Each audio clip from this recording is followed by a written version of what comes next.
Chill with Larry Megan. Hey, gang, we're here chilling with Larry Megan on a Thursday night. I bet you didn't think I was going to make it, did you? For those of you that were following a little bit earlier, I was over at Shop NBC for 4 hours tonight. I want to thank you if you did follow us over here, but also I want to thank you for supporting us. Sterling Original was a big performer tonight. We did great with those tourbillons and the once only, so it felt good over there. So thanks for all the support. Anyway, we made it, and I'll tell you what, tonight we have a full house here tonight. It's going to be pretty exciting. My guest tonight, of course, is Connie Kunkle. And let's get a quick peek at Connie. I know the guys are waiting over there. Okay. And I told you we had a full house, didn't I? We got a lot of people here in the house.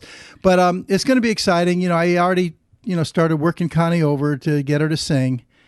She told me that she told me that her voice is really not in shape and everything like that. And I said, now, come on now, you're not getting out of here, without singing. So she said, maybe just one. We'll see how it goes. But anyway, a little bit of housekeeping here before we get into the meat of the show. What we're going to do is, first off, if you're new to Acorn TV, welcome aboard. Please click on the Facebook button over there on the right-hand side and like our Facebook page. Join us on Facebook. Maddie, our associate producer, is out in the green room, and he's actually monitoring the Facebook page. If you have any questions for Connie tonight or myself, you want to get them into us, go to the Facebook fan page for Acorn TV, click on that button, open a new browser, and we will be monitoring the page, and we'll be able to take your questions through the Facebook page. Also, click on the Twitter button, please. Follow us on Twitter. We put out show alerts as to, when the shows are going to be. Next week, for example, Chilling with Larry Megan is going to be on Wednesday night instead of Thursday night. So follow us on Twitter. We keep you informed as to when the shows are coming and who the guests are and all those kinds of good things. Also, we would appreciate it if you would share this feed. Help us spread the word. That's what we're trying to do right now and grow Acorn TV. So you'll see in the bottom right-hand corner of the player right there, you see the little share button. You can click on that, and you can share it to your Facebook page. You can embed it anywhere you want, and that helps us to spread the word. Again, we greatly appreciate that. Okay, and finally, before we get to our fabulous guest, we are going to have a giant oak offering tonight, and it's very exciting. We're down to 2 pieces, so thank you for the couple of people that supported us the other night with Davis After Dark, but I got 2 left, and before I release my inventory back to my supplier, and let me tell you something, we're very, very lucky. There is many, many e-commerce resellers out there that would love to have the access that I have to be able to offer you these name brands from Switzerland. We have an Oris TT1 diver. Ronnie, if we could pop that in there, I'd appreciate it. Thank you. This is a spectacular timepiece. Go ahead and Google it. Look it up. This is a $1,900 MSRP. You're able to pick it up tonight. I've only got 2 for $11.95. You don't get those kinds of discounts on Swiss name brands. These are verified MSRPs, in high, those big environment A+ stores.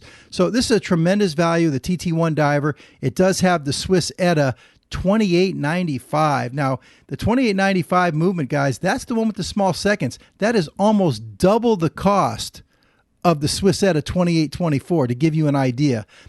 It's 1,000 meters water resistant, and it's a 47 millimeter case. It's brand new in the box with papers. I've got 2 of them. What you have to do, you'll notice at the top of the website there, it says Acorn Exchange. You just click on Acorn Exchange. It'll take you right to the Giant Oak offering, and you just click on the watch, and you use the discount code SHARKS. And the reason we're using SHARKS tonight is because we are going to feature West Side Story. And it's West Side Story, if you're not familiar with it, a fantastic classic movie musical from 1961. Of course, it's all about the Jets and the Sharks. I was thinking about using... Well, I was thinking about putting the Jets, but the thing is, if I put the Jets, all those people out there who know me, they're going to think that I said Jets because that's my favorite football team. Oh, okay? I see. Differentiating I love the Jets, the football Jets. But I didn't want to have that kind of identification. So it was either going to be Sharks or Natalie Wood. But either way, we went with Sharks. And so that's what you're going to use when you go to checkout in the Giant Oak offering, where it says discount code, put in Sharks, and you'll see an additional $330 come off the already discounted price. You can score it. There's 2 there. That's a phenomenal opportunity. All right. Thanks, Ronnie. Okay. I think it's time. Well, let's welcome our guest, Connie Kunkle. Welcome aboard to Chillin' with Larry Megan. Connie. Thank you. It's so nice to see you all. Thank you, Larry. This is really fun. What a setup you have. Very impressed. Well, listen, that's fun. That's a real compliment coming from you, Connie, because Connie, you've played on Broadway. You've been in, I don't know how many TV stations. We're going to show a little bit of some clips of you here. Oh, okay. You've done so much TV in your lifetime. And of course, even the Shop NBC studios are gorgeous. Yeah. Very nice. I mean, very high-end. Yep. The control room over there is amazing. Yeah. So, I mean, you're used to being around really, big time equipment. This is just Chilling with Larry Megan, a little old webcast here. Whatever. You should see how nice it is and what a staff he has. So I'm very impressed. Very impressed. All right, Connie. Well, earlier tonight, I was, talking to you about, listen, can we get you to sing? Can we get you to sing? And of course, I want to get into your whole thing with Broadway and the beginnings, and we're going to get to all of that. But do you feel like singing right now to start to get things started? Oh my gosh! No warm up or anything, or do you want to talk a little bit first? No, I'll sing. Why not? Why not? You think you're up to it? Okay. You want a nice up tempo? Something up tempo, yeah. One of my first shows I did in 9th grade was Calamity Jane. I played Calamity Jane and I sang a song called Secret Love. It was my mother's favorite song, but it was a ballad. I have kind of an up-tempo version I listened to the track. Now, I mean, I had no voiceover on it. See, here's what happened, guys. I told Connie I wanted her to sing, and do you have tracks and all that? So she sent me this massive folder. I thought you were going to send me one track or something like that. And so I went through there listening to the tracks. So I got a gang full of them here, Connie. So I sent you a lot just to choose from. I didn't mean for you to think that I wanted to sing every one of them. All right, but the show's only so long. Well, listen, we got all night. This is a webcast, all right? So we're talking about what's called Secret Love. And what is this from, Connie? From Calamity Jane. Now, did you do this? I did this when I was 13. 13 years old? Yeah. This is one of the first songs I sang. I had a leading role. My first show was Dates and Mates in 8th grade. And then in 9th grade, I played Calamity Jane in Calamity Jane. That was my first musical that I had the starring role in. And you can remember the words even today? Well, we'll see. Well, wait. Wait a minute. Now, hold on a second. Okay, are you going to do this right in the chair? Because I've got a mic stand and everything. Well, do you want to sit in the chair? It would be easier to stand up, but whatever you want me to do. Ronnie, can we get that mic stand in here? Yep. All right. Here's what we'll do. Go ahead. I'll fill time. Ronnie, do you mind if I wear headphones, everybody? Because then I can hear myself a little better. Go ahead. Do you mind? Yeah. This is a webcast, Connie. Okay. You're not on TV, okay? But how do I look? Do these headphones make me look fat? No, you're fine. Here, we'll take this over here. Oopsie. Okay, so listen, while Ronnie is setting this up, see, we had everything. We were hiding everything behind the closet door and everything. Goodness. Because I thought if I would have let you see that we had a mic stand and everything else, she might have gone running, folks. Okay, so in any case, is that going to work, Ronnie? Yep. Okay, all right. Let's give it a try. Okay, so Ronnie, you go ahead. It's Secret Love. Did you find the track? Yeah. Okay, Ronnie's going to cue it. And Ronnie, can I get a little playback too, so I can enjoy it as well? Yep. I don't have a headphone, you lucky dog.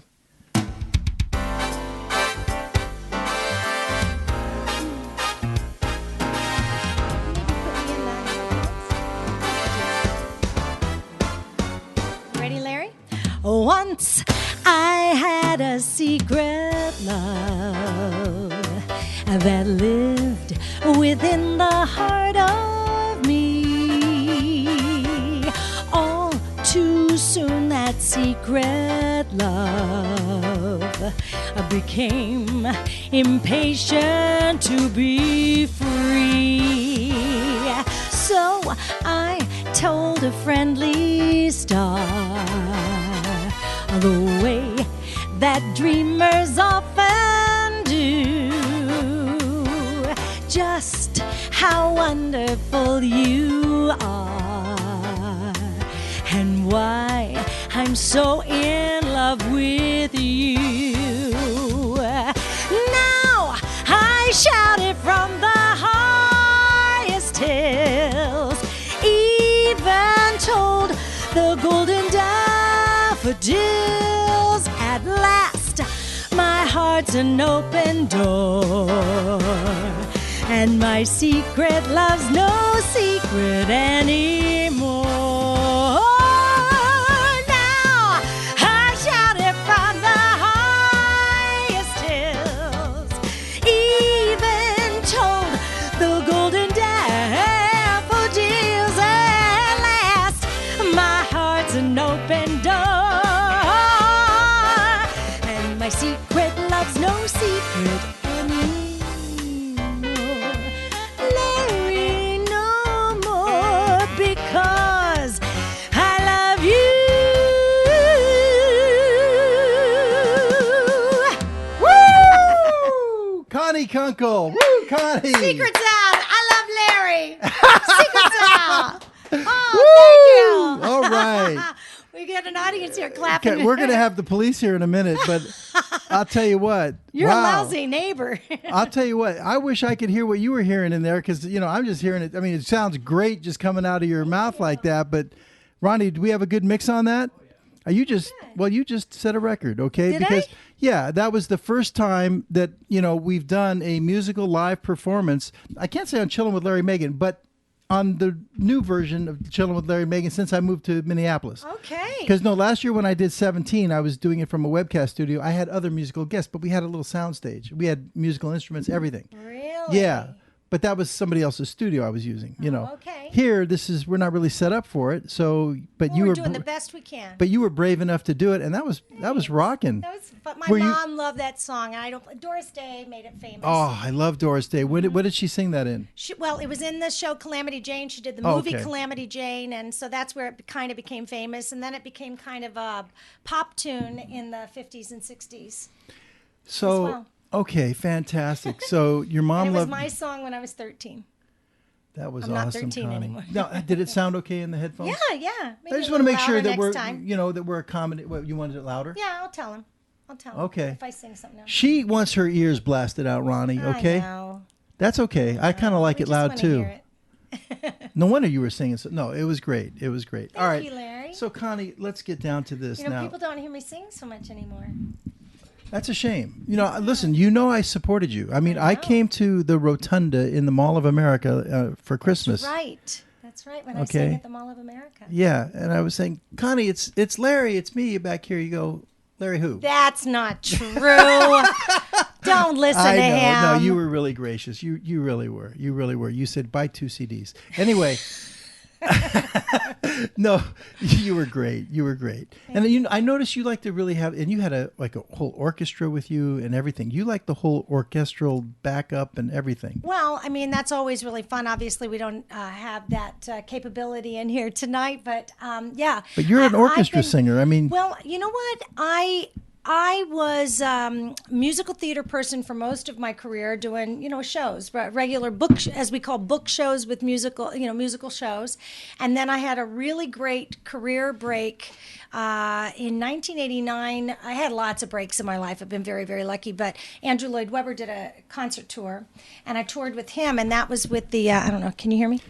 That was with the music of Andrew Lloyd Webber in concert. I was in the original cast of that. And that was when the first time that I sang with a full symphony orchestra. And we traveled with, we toured with 36 pieces, but then augmented to 72 pieces.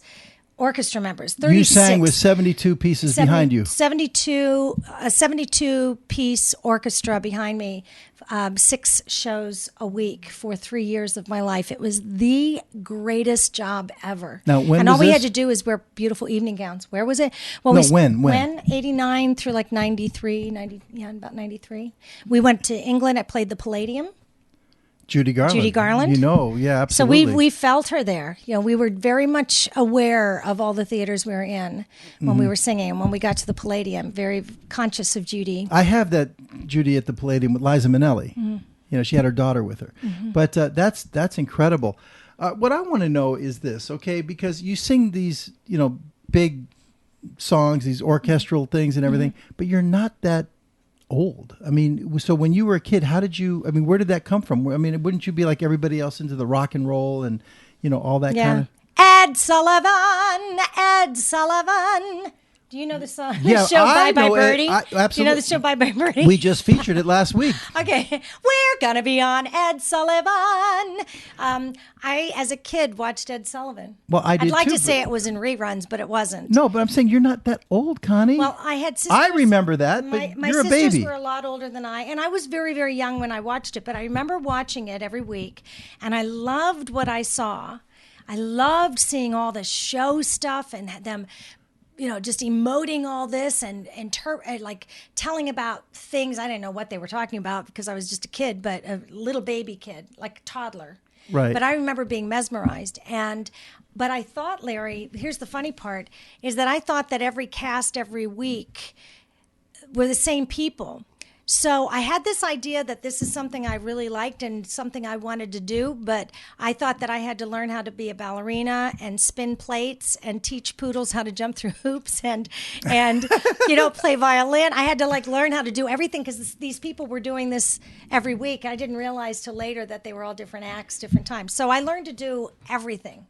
I learned to sing and dance and play violin and we had Maddie do a little preliminary interview with you.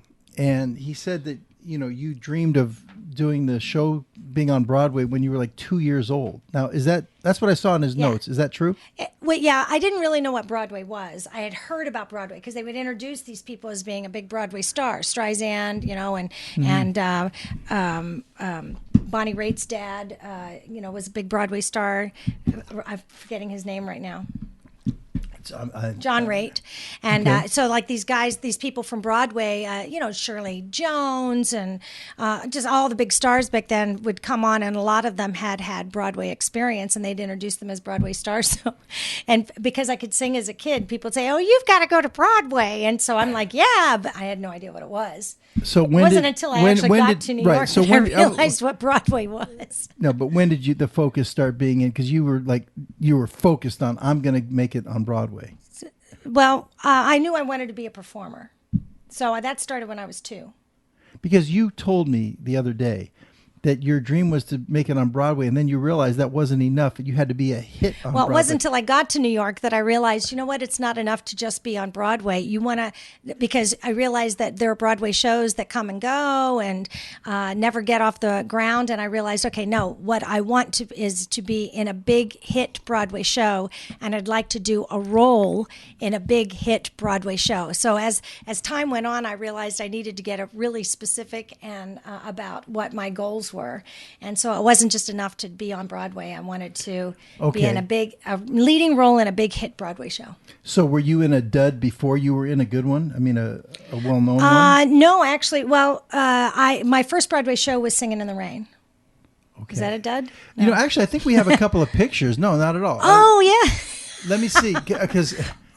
They're not the most flattering pictures. Oh, come on. No, the Singing in the Rain pictures, because, we were lifting pictures from everywhere. Beautiful costumes. Our crack team. That's me and my girl. Let me see. It's I've got the little pointy hat on and the big dress. Ronnie, why don't we just run through these anyway? Not from the top, but from these DCK versions here. Our crack team, we know no ends here. We're like detectives, Connie. Check it out. All right, that's from me and my girl. Now that is what a show! You look like a baby. Yeah, I was a baby then, and I got to play the role of Sally opposite Tim Curry. From He's a Sweet Transvestite from Rocky Horror Picture Show. You like to get those? I like it when you get gritty. Oh, there's Dame Edna. Yeah, that's a concert at the Barbican in London not too long ago. Dame Edna, she was hysterical. There's Tim Curry. He played Bill Curry and Bill in. So this is what, backstage? Me and My Girl. Yeah. Okay, Me and My Girl, and that's from 19. Oh gosh, I meant to ask you. Don't throw any dates out there because you look pretty young there. I'm a big liar about my age. Okay, well you can get away with it. Yeah. So it's amazing what modern medicine can do. A long time ago. Okay. We were the first national tour. That was my opening number opening act outfit. Isn't that cute? Ann Roth did all the costumes. That's when Andrew I toured Lloyd with Andrew Webber. Lloyd Webber. Now, is that you right there? Yeah. Yeah, somehow or other I have brown hair. Nice job on digging up these pics, Maddie. That's after our concert. That's at the Hollywood Bowl. I love Shirley MacLaine, Yeah. but where are you? Is that you? Those are conductors. The guy, the that tall doesn't guy. even, you look That's better me. now than you did then. I thank you. I think so too.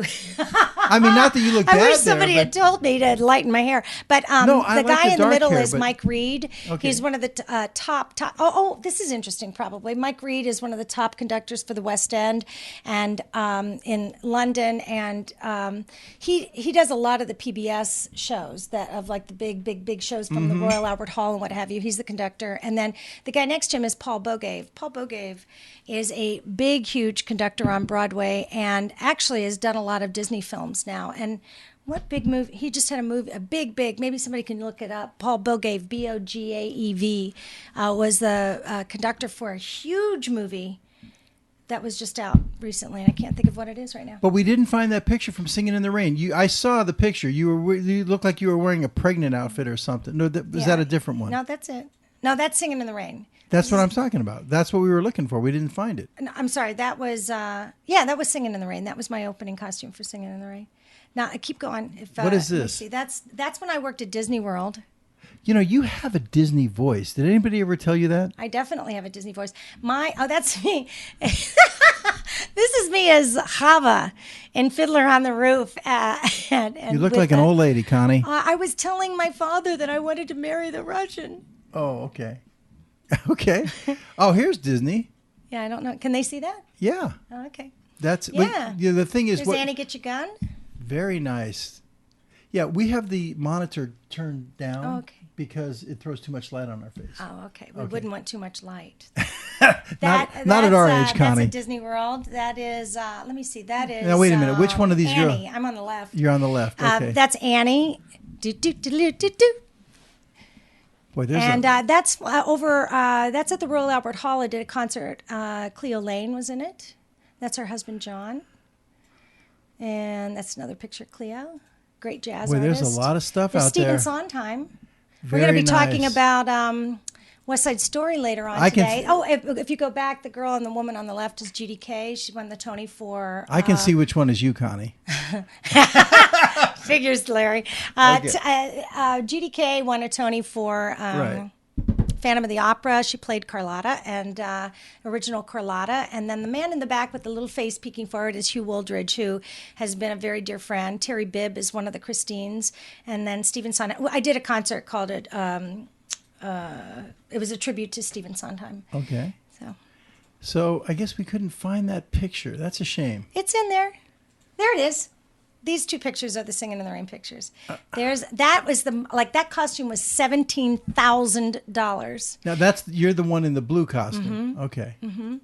And then this was one of our You look party so scenes. different. Look how cute those Oh, this little is when she comes out outfits of the cake, are. right? Yeah, we jump out So of the you cake. played the Debbie Reynolds role? I understudied the Debbie Reynolds role. Okay. My first Broadway show, I had an understudy of a big lead. And that was my pregnancy This is the one I outfit. was talking about. That's what I had to wear underneath my coat. I was the pregnant woman in the opening scene. Okay. And there's a picture of me with my coat on that you can see. By the way, anybody out there, if you want to get in and ask Connie a question, we can take your live calls. Ronnie, there's the number right there on the screen right there. It's also on our Acorn TV website, but that's the studio line. We take your live calls. If you have video Skype, you can video Skype us at Acorn TV, and we can put you on a split screen with Connie. So, we welcome your calls. And again, we have Maddie monitoring the Facebook page. So any questions, feel free.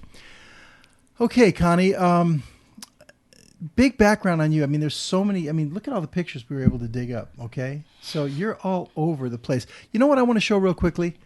You provided me with a video, okay, that shows your singing. Now, I don't know if I want to show the whole thing because it's like 8 or 9. It's like 8-9 minutes just on that. I want to show the hosting one. Okay. But let's show the singing one first. Okay, whatever And you want. we'll show Hey, about Larry, it's your show. We'll show about 4 or 5 minutes.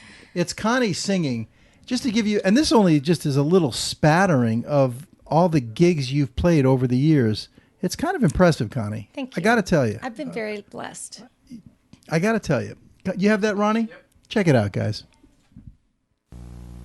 All the sounds of the earth music. All the sounds of the earth are like music. There are people out there unafraid to feel sorrow, unafraid of tomorrow, unafraid to be weak, unafraid to be strong. There was a time when you were the person in motion. I was your wife. It never occurred to want more. Oh, what a beautiful morning. Oh, what a beautiful day. I've got a beautiful feeling. Everything's going my way. Oh, what a beautiful. He slept a summer by my side. He filled my days with endless wonder. He took my childhood in his stride, but he was gone when autumn came.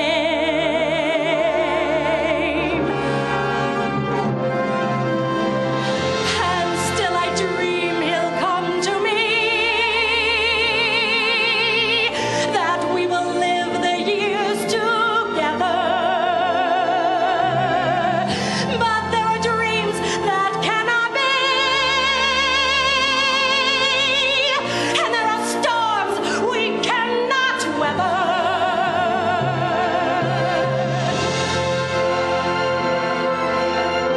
I had a dream my life would be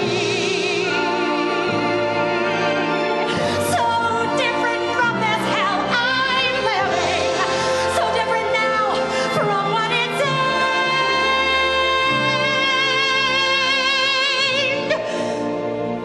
Now life has killed the dream I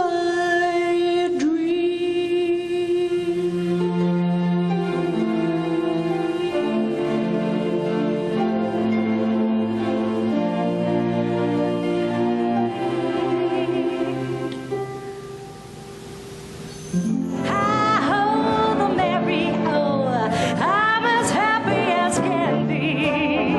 I want the world to know nothing ever worries me. Say the word and I will follow you.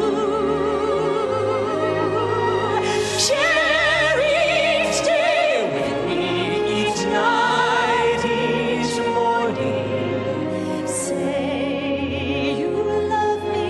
Hit it, Andy.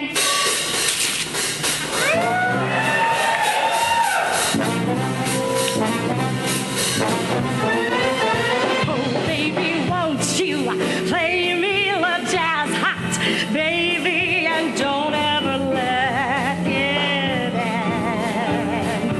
Don't get drunk and slam the door. That's no way to end this. I know how I want you to say goodbye. Don't run off in the pouring rain. Don't call me as they call your plane. Take the hurt out of all the pain. With one look, I'll ignite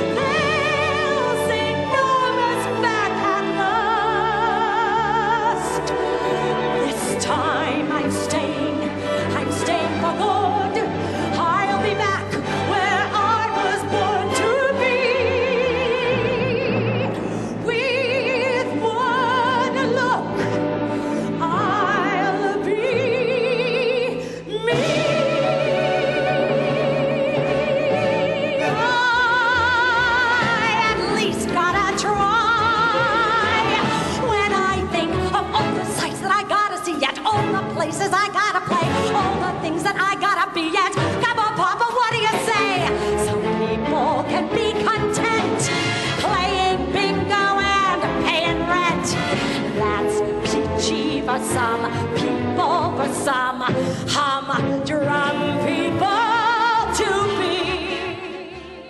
Wow. And, we cut about 4 or 5 minutes off of that, okay?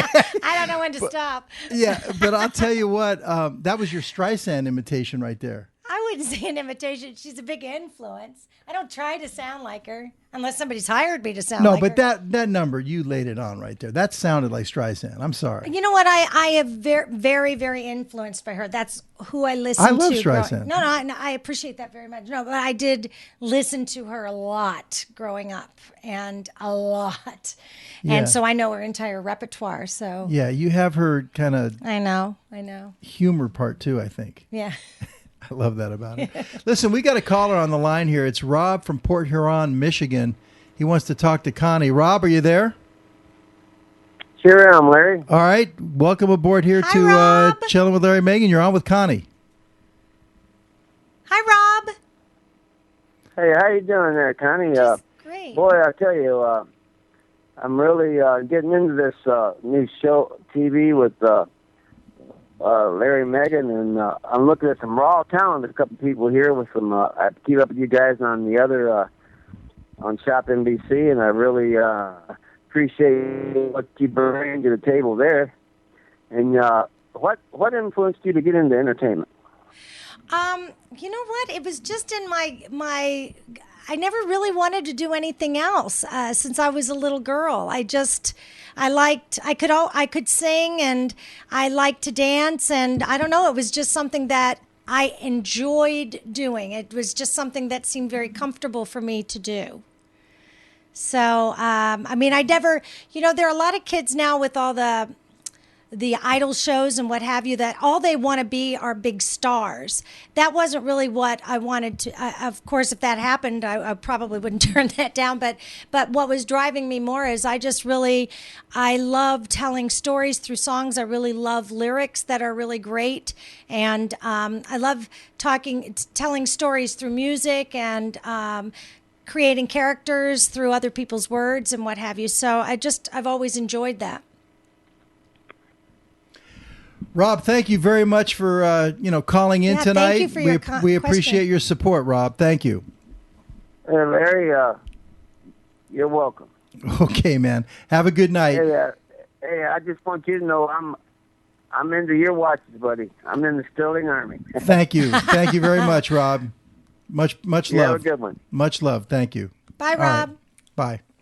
The Sterling Army? I like Well, that. we call it Sterling Nation, but hey, let's Sterling Army. Why not? Sure, our nation needs an army. Absolutely.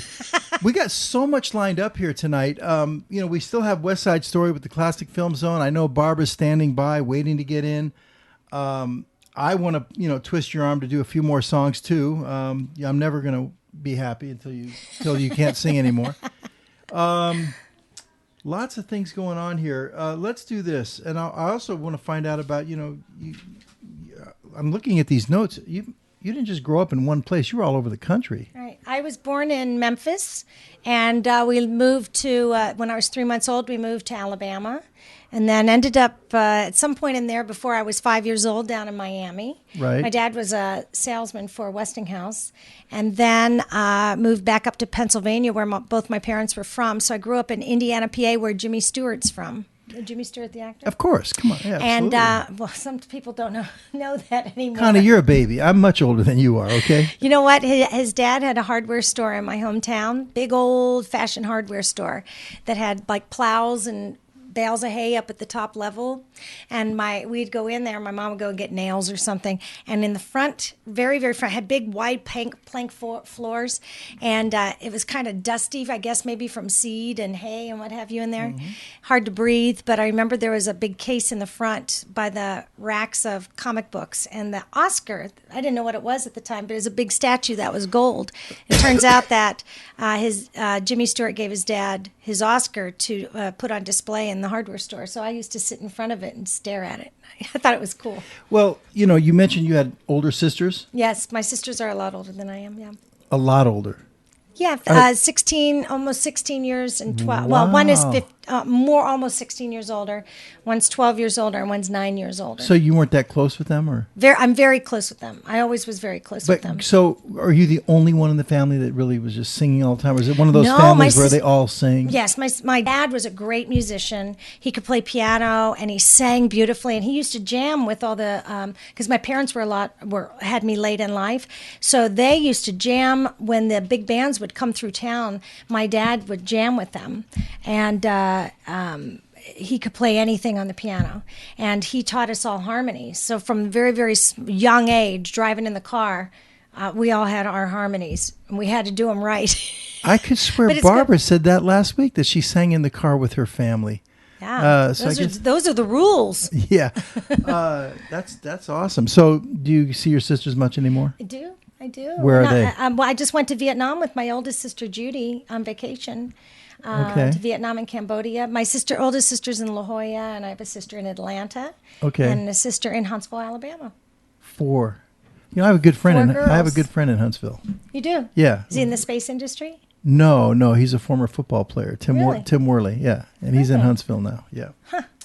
Yeah, I hope that. I think my sisters are watching. I love you guys. Yeah. Well, listen. Here's what I want to do then. I think Carol's on the phone. Oh, we have another caller? All right, let's try that then. And then after Carol, here's what I want to do. I want to twist your arm for another number. So I made a list, and no arguing. I want you to look at this list and pick one and tell Ronnie which one, and we're going to get you set up for another number. Oh, all right, boss. Okay? All right. Carol, you're on the phone with Connie and Larry. Welcome to the show. Hey, good evening. Hi, Connie. It's your Orlando fan club calling. Oh, Carol, how are you? Hey, I'm great. Here's what I want to tell very quickly to everybody watching. You know that Connie is so talented, and she's just great. But I'll tell you something else.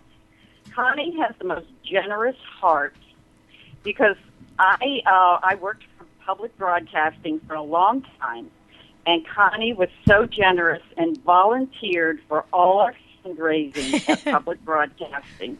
And she is just the best on live TV. Carol, let me tell you, she and I got through a lot of pledge drives together. Carol, you are the best. I've got such a dear circle of friends in Florida. Thank you so much, Carol. Carol, let me tell you something. You're so right about Connie's generosity. You probably have experienced maybe even more firsthand than I have, but we came across a story, and I didn't tell Connie that, and I know she'll be happy to share the story here, but we're going to get to it a little bit later. And when I watched the video clip, Connie, I literally had tears come to my eye. Right. You know which one I'm talking about.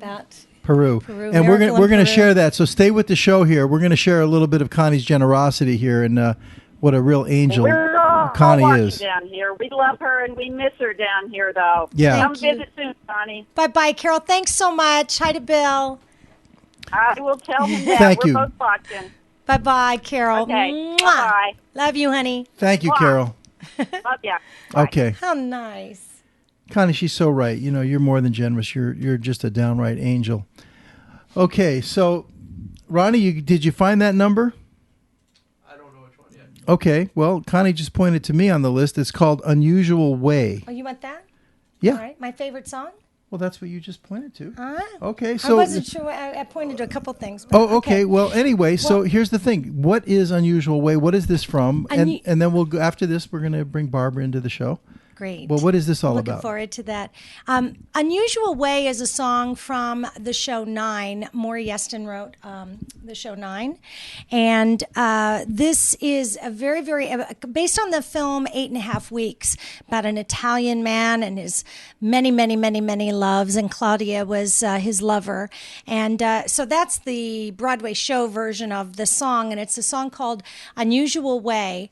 The reason that I love to sing it, I've never done the show 9, but I have sung this in concert with orchestra several times. And the singer that I am is I love lyrics. I just love telling a story with the lyrics, and I'm getting choked up thinking about this song. Can you remember the words? I'll try to remember the words. I always mess them up, so pardon me if I mess up the words, but I'll do my best. But so basically, this song is just a song that I hope you enjoy because, and I hope the words mean as much to you as they do to me. When was the last time you sang this song? I did it in a concert in England, probably about 4 or 5 years ago. That was the last time you performed this song? This song. I mean, in a big venue. Okay. I've sung it at smaller venues. Like birthday parties? Yeah. Okay. All right, we're going to get set up for that. Connie with doing Unusual Way. And while we're getting set up on that, let me just remind you to make sure that you do like our Facebook page, Acorn TV Facebook page. And again, any questions you may have, we're monitoring the Facebook page. Go there, send them on in. We can bring them in, and we can address that with Connie. Okay? So Connie's getting set up over here to do Unusual Way, and you're watching Chillin' with Larry and Megan on Acorn TV. Next week, while we're getting set up, let me tell you, our guest is going to be Elliott Smith, another guest from Shop NBC. He's an electronics vendor, but I've known Elliott for a lot of years, and he's a pretty funny guy. He's great. He's kind of like a clown. I mean, like Smart. like a comic or something. He's very sarcastic, and they just roll off. But he's self-deprecating. He's just adorable. He's like a leprechaun or something. Yeah, he's funny. Girls love him, though. Yeah, I know. So anyway, we're going to have Elliott here, and we're going to do that on Wednesday night. So Connie, are we, Ronnie, are we all ready? Ronnie and Connie. Okay, let's do it. Here we go. Connie Kunkle. Give me some volume, Ronnie.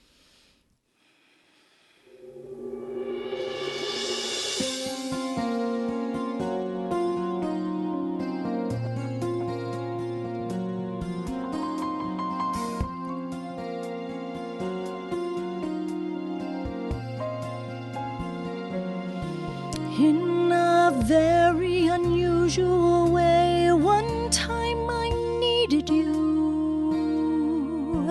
In a very unusual way, you were my friend. Maybe it lasted a day, maybe it lasted an hour, but somehow it will never. In a very unusual way, I think I'm in love with you. In a very unusual way, I want to cry. Something inside me goes weak. Something inside me surrenders, and you're the reason why. You're the reason why.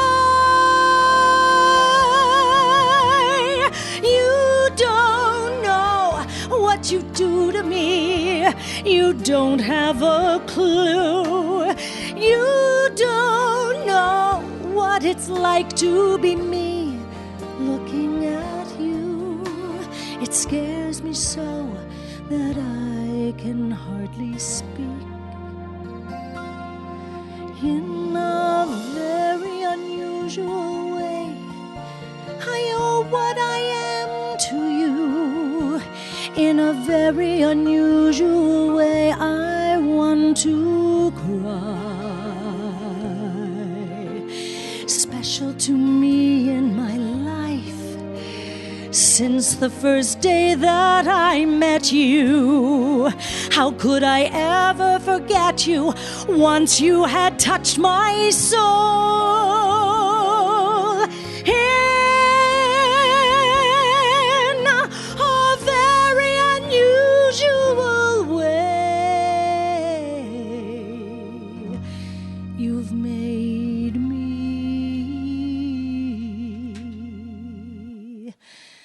whole.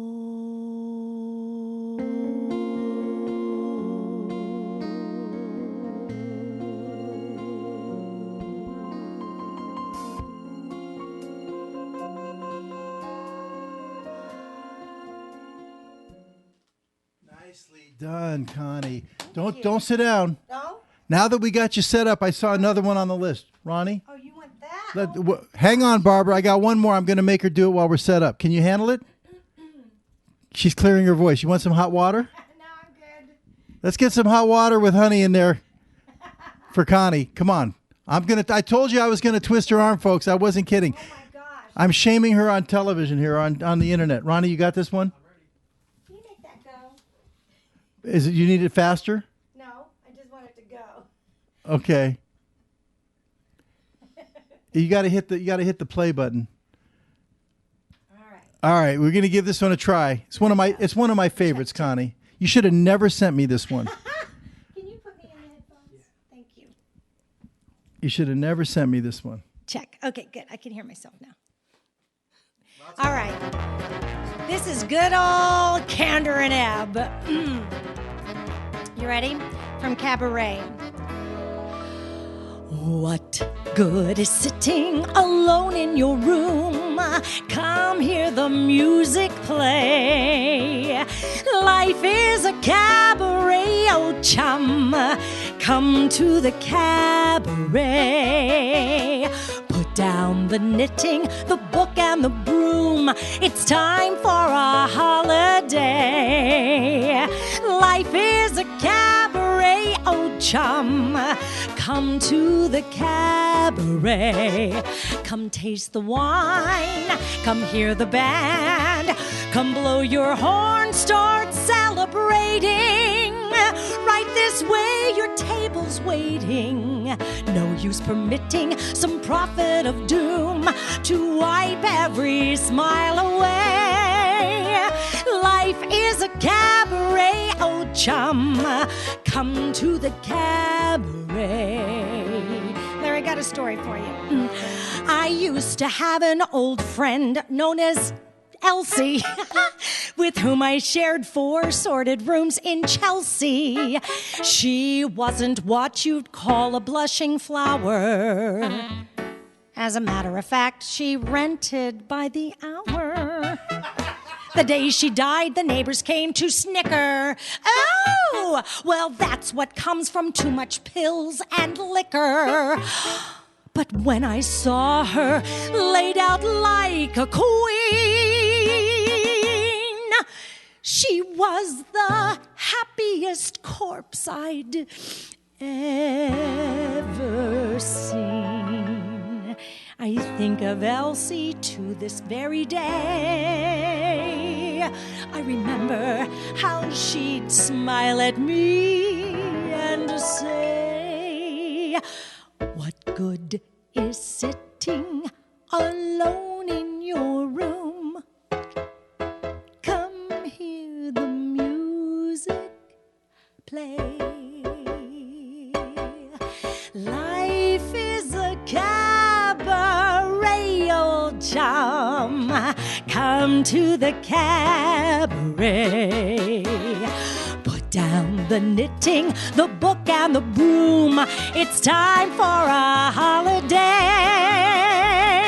Life is a cabaret, oh chum. Come to the cabaret. And as for me, I made my mind up back in Chelsea. When I go, I'm going like Elsie. What good is sitting alone in your room? Come hear the music play. Life is a cabaret, oh chum. Come to the cabaret, oh chum, 'cause I love a cabaret.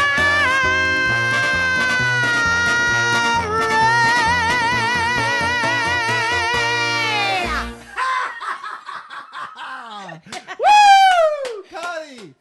Woo! Yeah! Oh, yes. Thank you. Thank you. Woo! That was hot, Connie. Thank you. Oh, my God. I can't believe it. I just can't believe it. You know, it's fun being able to sing that because on 9/11, I was supposed to fly to Chicago to do a big concert. Okay. And I was waiting to go. I had gone to the gym and I saw this crazy thing on the TV of what was happening in New York. Right. 9/11. Yeah, I mean, obviously, yeah. And I couldn't figure out what the heck was going on, but I knew that I needed to go home and get in the shower because I had to get to the airport to go to Chicago to do a big concert. And when I was at the airport, I got a phone call from my producer saying, hold tight. And I'm like, I can't even get because they're closing the airports and all that. So I was supposed to sing that song at that concert. And then this concert got canceled. obviously. Yeah, again, you sent me that folder of potential tunes and everything. When I saw that one, I said, okay, I'm gonna make her do that. Let's face it, it's probably one of the only musical theater songs you know. Well, because I like more. I'm not really into the stage stuff, but I like the stage stuff. I mean, I love Anthony Newley songs. Oh. I mean, I saw Sammy Davis "Stop the World." I Want to Get Off 3 times in a row. I had to go every night. You're kidding me, really? At the Schubert in L.A. I mean, I had to go see Sammy. I mean, that's my man. Gosh. So I mean, you're right. I'm not a big stage guy, but you know what? I don't care. You are amazing. Now listen, I got a question came in from Facebook. John Knopp. He says, does Connie perform on a regular basis outside of Shop NBC? I would say no. No, If you do, it's a secret to me. I don't. I'd like to be, but it's kind of a hard schedule with Shop NBC because I'm a full-time host, which I very much appreciate, and I love my job there. But you know what I do? I don't have like a regular singing gig, but I do still sing. I've been asked to do several concerts this year. So there's a chance of going to Dubai. I'm supposed to be going over to Cardiff, Wales to be doing a concert. And you've got like a bunch of connections over in London, right? Yeah, I'm very connected over in England. So I used to sing with the Queen's Royal Marine Band of Scotland. A lot, all the time, a couple concerts a year, or several concerts a year with them. And then I sing with a big 5,000 voice choir called Sing Live. They've started a branch in Florida, in Orlando, and I'm hoping to get a branch of it started here. It's an all volunteer choir, Connie, but I sing with the full You have an full amazing choir. gift. And if I had that gift, nothing would stop me from singing. I mean, that's all I want to do. When I come back the second time, I want to come back as like a singer like Sinatra, and I would just never work again. All I would do is sing. Yeah. And I can't believe that you have this gift and you Well, I mean, I sing in my car every day. I sing every day.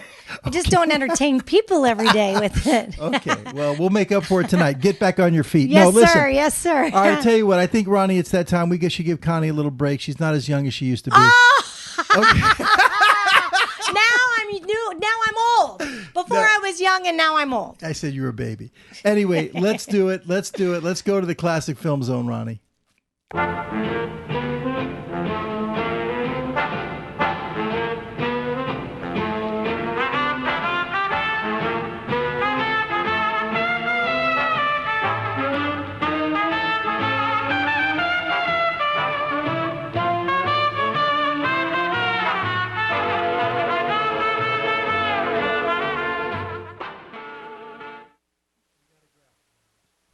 Hey, everybody.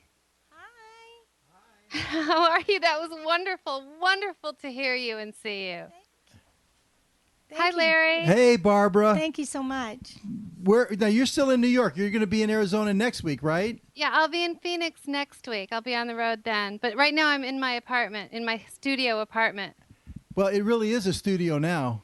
I know. It's all hooked up. Isn't it great? Yeah, nicely done, Barbara. Connie, we had Barbara on last week, and she was our guest, and she's taking over now and doing our Classic Film Zone because she has such a passion for it. But Barbara's a singer, too. I know. She does some jazz, and her singing style, very different than yours. But she is great. Extremely talented lady. I was blown away by Barbara's talent at the Iridium when I met her back in 2009. Well, I'm so thrilled to meet Connie. I really am. And I love that song. I just, everything you've done is wonderful. It's so great to see another singer and really appreciate and never, sometimes I'm actually relieved that you're so good is what I'm trying to say. Because sometimes I just don't hear a lot of wonderful, wonderful singers. Thanks. Thank you so much. And also I love your style and watching you as well because, so much of singing today, everybody appreciates people just getting up and screeching and screaming and singing too many notes. Oh, right. And the big ending. It's all about the big ending or the long note. And sometimes it can just be the lyric and it can be what the song actually means. Yeah. A little breath control goes a long way, right? Yeah. So, I really... We lost her. Okay, we might have lost the feed. They're trying to get it back. Hang on, Barbara. Hang on. Yes. You still there? She is. There she is. is. We had a little internet connection stall right there, but you're back on. Okay. Well, are you two ready to do some West Side Story? Absolutely. It's West Side Story. It's all you. Well, Connie and I were talking earlier about where she used to live in New York, and where I live now is only 10 blocks from where they filmed the beginning sequence of this wonderful movie in 1961.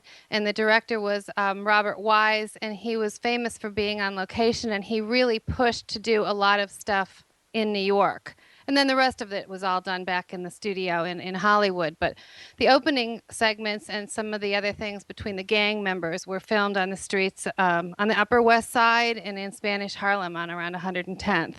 So that's kind of cool. I think I wanted to talk a little bit about Rita Moreno and George Chakiris, who actually won Academy Awards as supporting actors in it.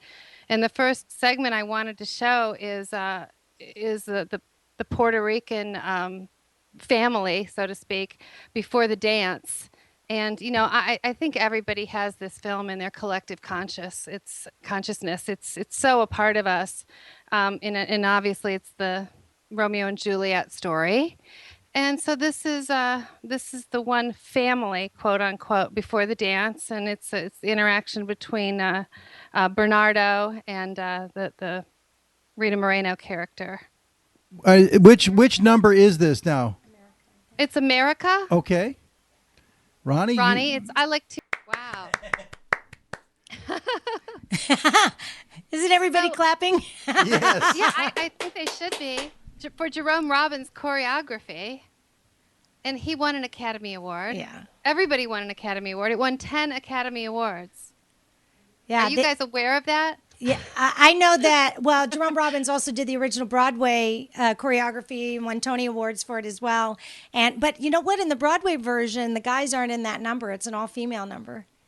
Oh, that would be cool. Yeah, it's an all-female number, and the lyrics are different too. But anyway, it's just interesting how they change things up for the film. No, they do. Well, I particularly like anything with Rita Moreno because when I first moved to New York, I moved in next door to a pianist by the name of Wally Harper, who was famous for accompanying Barbara Cook, the original Marion. And you know Barbara. Mm-hmm. And he was working on something with Rita, and his apartment was getting worked on. So they came over to my place to use my piano, and that was one of my first memories being here. So yeah, and she was just such a great lady, and so I mean she won everything. She won an Emmy, she won a Grammy, she won an Oscar, and she won a Tony. Barbara, I was just commenting to Connie when we were watching that clip. I mean, say what you want. I think Rita Moreno got better looking as she got older. Oh, doesn't that just happen sometimes? How about that? Isn't that funny? Yeah, no, I think she looks wonderful. She still looks wonderful. She did that the show Oz for a while. I don't know if that's still on, but she looked wonderful on that. Yeah, and you know that they did like a spoof on the off-Broadway show Forbidden Broadway. There's the classic number because Chita Rivera always did the Broadway versions of things, and then when they did the film versions, they hired Rita Moreno to do it. So there's a song called "It's Cheetah." They do it to the tune of America, and it's like, "I'm Rita, not Cheetah. It's not Cheetah. Cheetah, not Rita, and not great. Cheetah." Anyway, it's very cute. Do you sing everything? They need to do one of those for Shirley Jones and Barbara Cook. Pardon me? They need to do one of those for Barbara Cook and Shirley Jones. That's right. That's right. Yeah, that was another thing.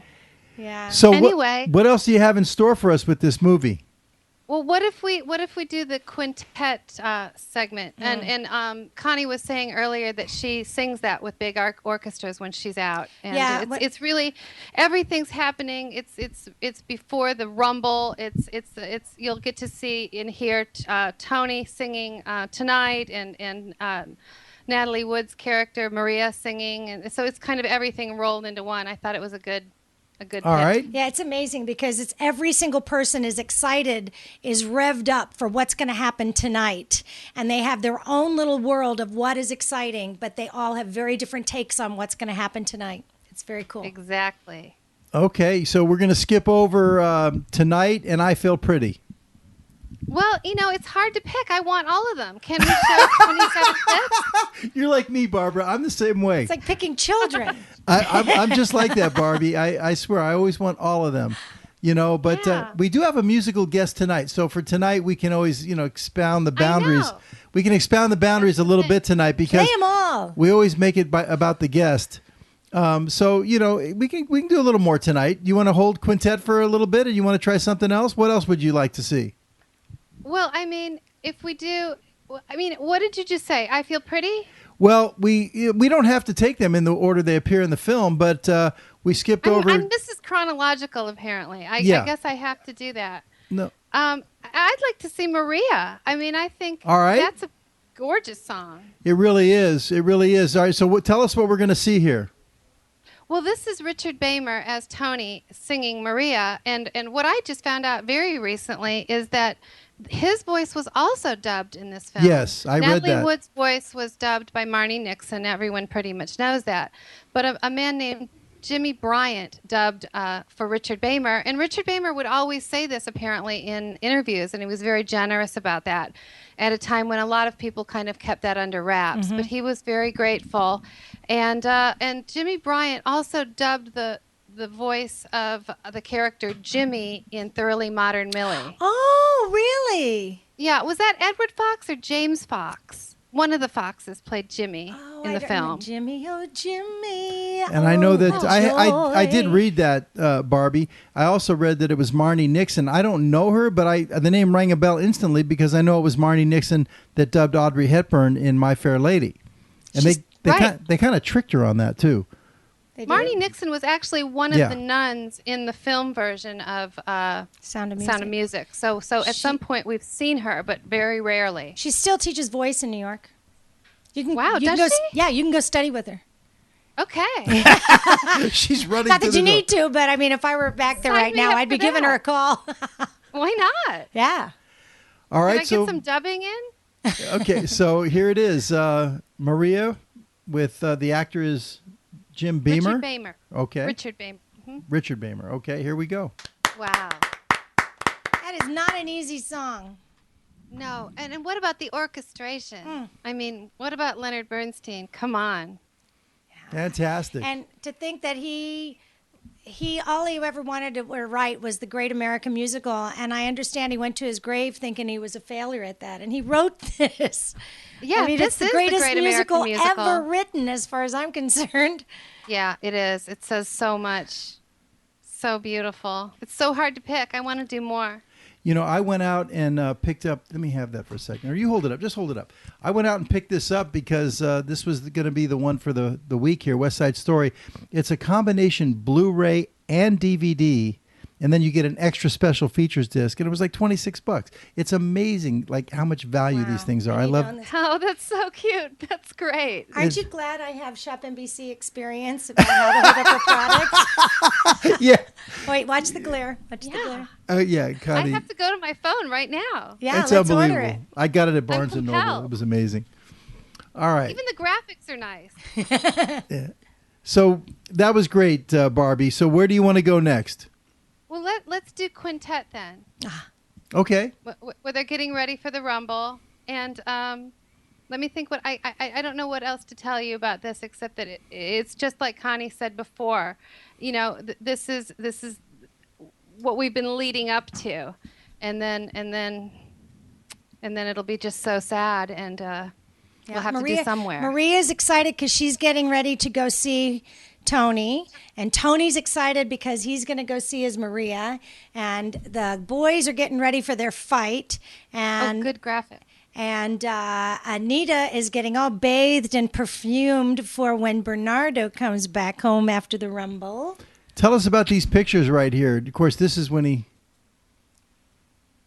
first. Oh, well, what we're looking at now? Yeah. And there's the classic balcony scene, just like Romeo and Juliet, really, when they first meet. One hand, one heart. Yeah. Heart. That is from their bridal, quote unquote, bridal ceremony, where she works at the bridal store for their wedding ceremony. That's a beautiful song too. A lot of people use that in their weddings to this day. I was watching this movie to refresh my recollection because I hadn't seen it in years. And I was looking at Natalie Wood saying, who is that? Who is it? I know her. And then when I went and looked it up, I had to know. And it was Natalie Wood. I was just shocked first that I couldn't pin it because I love Natalie Wood. I was shocked. But it was surprising. You know, that she played a Puerto Rican, you know, in this movie and everything. Yeah. But and then, of course, I didn't realize that her voice was dubbed until later when I read I was reading up on it. So lovely, though. I actually thought that was her voice. She wanted to do her own singing, and she thought up until the last minute that she was going to be able to. And she was very, very disappointed. And she was disappointed in a lot of her films that they wouldn't allow her to do that. In the film Inside Daisy Clover, she actually sang one of the songs, but then the rest was dubbed. But that's always what she wanted to do. Isn't that how it is for most of us? You know, most of us would give anything to have Natalie Wood's film career, and she's disappointed that it's not all it could have been. But, you know, other people, you know, we're all that way. We can never be satisfied with what we actually have. We want more. Yep. I really think most people want to be singers, though. Yeah. I do. Just like Larry. Yeah. Yeah, absolutely. Yeah, it is a blessing. You know, you hear, you know, I think was it Lorna Luft, I believe, you know, Judy's daughter, and talk about when she was a little kid, when Lorna was a kid, her mother would see some beautiful actress or something like that, and everybody would turn and look at her. You know, Judy always struggled with her looks, and then her mother would turn to her and would say, she can't sing a note, you know, because she would always make fun of all these beautiful women because they couldn't sing, because Judy could sing. So, like you say, Connie, we always want the whole package, right? Exactly. She can't sing a note, you know? Exactly. So, did you see that picture of George Chakiris? He looks just as gorgeous today as he did. I mean, like all the way up to his years later. He was just as handsome, just as gorgeous, just as fit. All right, so I guess it's that time. We're going to do quintet, right? Okay. All right, let's do it. Oh, it's so good. Connie, sing the whole Connie, Barbara, you can't hear what's going on in the studio here, but Connie sorry. no, that's okay. Connie is just having the greatest time. She's rocking out. It's making it. I mean, there's a great vibe in the studio here tonight. I'm such a theater nerd. Okay. I'm such a We nerd. love that. Hey, you guys, you know that Russ Tamblyn, the one who played Riff, was almost going to play Tony up until the very last minute, and then they switched it over to Richard Bamer. But I also wanted to tell you that Marlon Brando, Anthony Perkins, Burt Reynolds, and Dennis Hopper were all considered for the role of Tony. Really? Wow. Marlon was a little older, though. He was 34 at the time, and they eventually went with Richard Bamer, who was 23, and Natalie Wood, who was also 23 at the time. And a lot of that was shot where Lincoln Center is now, because that used to be a slum, the Upper West Side slum, or not Upper West Side, it was the West Side slum. Yeah. And they were all tenement buildings, and they used the actual tenement buildings. They shot that, and then I think as soon as the movie was done shooting, they timed it that they would be done with the shooting of it, and then they tore it all down, and now that's where Lincoln Center is. Yeah, they actually extended the time for the director. Oh, they really? held off on building it, yeah. Really? Wow. It's amazing. And it's so funny now because now that's kind of like plush, lush neighborhood. I know. Wish I had bought back then. Hang on here. You're on the Upper West, aren't you, Barbie? Yeah, I'm only 9 blocks from where they filmed it. She's on the same street I was on for my whole life in New York. I know, come back. No. Go back. I know, the West Side Market, right? I know. Yes, that's my market. Yes, and Belle Claire Cleaners. Yes, absolutely. Zabar's is just up the street. They have good soup at Zabar's, don't they? We have good everything at sure Zabar's. do. Yeah. And Fairway is right down the street. Fairway's the best. And Citadella's Fish Market. Oh, yeah. Chitterella, yeah. Mm-hmm. So good. All right, you New Yorkers. Okay. Can't help it. That's okay. That's okay. We are doing West Side Story. It's only fitting. That's right. True. That's a good point. We really are on That's on true. task. You know, you're good segue. point. Good point. Good point. Touche. You know, the other cool thing about it, I hope everybody that's watching this, if you're not into theater particularly, but you like music, please note the score. This was the first time a Broadway I keep talking about the Broadway musical, but once it was a hit, they made a film of it. And the music is the first time they ever tried using a jazz, basically a jazz score. And Which appeals to me. Yeah, exactly. And it's also, so they used one of the top jazz drummers and one of the top jazz pianists to come in and work on the score. So you're going to hear not only the Spanish rhythms in there, but lots of very, very complicated jazz rhythms going on in there, laboratory style jazz rhythms going on. So it had never been done before. And that's why when the show is done now, it's really imperative. The actors, that's a good thing to get talented actors, but to get a great pit orchestra to play it is what makes the difference. Yep. Wow. Makes the whole experience. Yep. I'm in heaven with you two girls here, you two ladies here. Now we're talking. We got to get you out here, Barbie. Yeah, I wish I was we there need to with go you to New York. too. Well, listen, we could do that, but I'd rather have Barbie come out here. Yeah. Okay. Sign me up. Well, you're traveling all around the country. You have to if you don't get right to Minneapolis, you have to come by close, maybe Chicago. I know you do gigs. I'll be in Chicago in June. I have a little gig out there in June. Okay. Maybe I can swing up. Yeah, we can set that up. That up.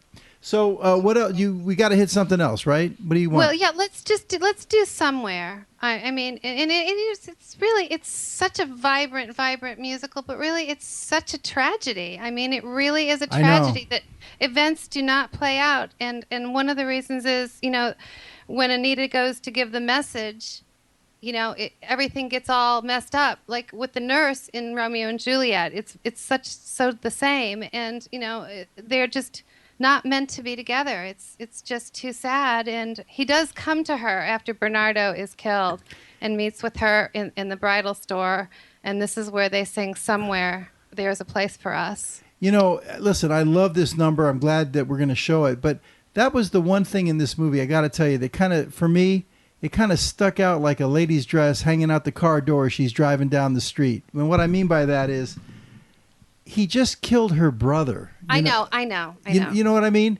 And, she's going to embrace him and everything. He just killed her brother. I mean, it was an accident, admittedly. Yep. But that was a little bit too quick on the understanding. It made me think of On the Waterfront, if you ever saw that, with Marlon I love Brando. That film. Eva Marie Saint. Yeah, exactly. And I mean, she wasn't exactly so forgiving about him playing a part in her brother's death. And here in this one, she still continues to love him even moments after. But she is a young girl in love. She's just okay. I'll buy it. It's a musical. Well, she's just. I'm not saying it's right, but I mean, look at teenagers and some of the things they do, and you wonder what were they thinking. But did that hit you at all? The way it hit me? It hit me a little, but I agree with Connie that it's such a and it wouldn't be such a tragedy. Because the love is such a big love. It's such a passionate, emotional thing for them, and they didn't expect it, and it's transcendent, I guess. Okay, Ronnie, you heard the lady. Let's do it. Wow. I think I said that after every clip. I know other adjectives. I know other expletives. Wow. Oh, that's just so intense. I was tearing up. I know. It's so beautiful. Just everything about it's beautiful. And like the little incidental music that nobody probably ever listened to. I was saying, like, all that is written out and exactly with the lines. It's just amazing. It's amazing. Yes. Now I want to see the whole film. Can you guys come over? Sure. I got the popcorn. I would love to. But I warn you, we have to get up and do every number. Okay. I like to be in America. Okay, by me in America. Everything free in America. Can I do all the accents? Yeah. God, you two guys could almost make your styles mix if you wanted to. Definitely. Yeah, we'll cook something up. That would be nice. That'd be real nice.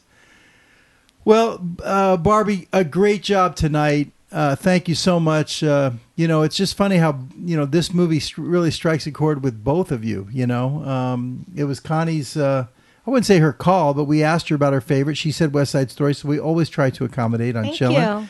And as soon as I said it, Barbie said, "Oh, I love that movie. I don't even have to watch it. I know every scene, everything on it." So it's obviously a favorite of you two. So Wow. It was great to meet you. So great to meet you. So And Larry, nice. thank you so much for having me. Thank you so much. It's been a real pleasure, and I can't wait to meet you when you come out here to Minnesota. Very soon, I hope. Yeah. Next week, Barbie will be joining us on Wednesday night from, is it Phoenix? Yes, I'll be in Phoenix. My concert's the night before, so I'll still be out there. Okay, and we'll have a classic film zone. We're talking about what we're going to do. We're probably not going to do a musical next week. It's probably going to be a dramatic. We're trying to pick something. Our guest is Elliott Smith, and he won't connect with the musical, so we'll come up with that's something. great. I know what you could do. Fine. Oh, what? I know what you could do. What? He went to Princeton, and what was the film about the guy that was Rope? Rope? no, about the professor that was completely delusional, but he was super, super brilliant. Oh, something mind. Yeah, A Beautiful Mind. A beautiful wait, that's mind. like Is in the that classic 90s. enough? Yeah, but That's it took kind place. of He was a new. professor at Princeton, right? No, but we want something old. Oh. But that was a really good idea. It's a really good idea. You see that New All York right. sense of Good humor. night, you two. Good All right. night. Thank you so much. All Thank right. you, dear. Bye-bye, Larry. Thank you, Barbie. Okay. Thanks, Ronnie. All right. Bye. Bye.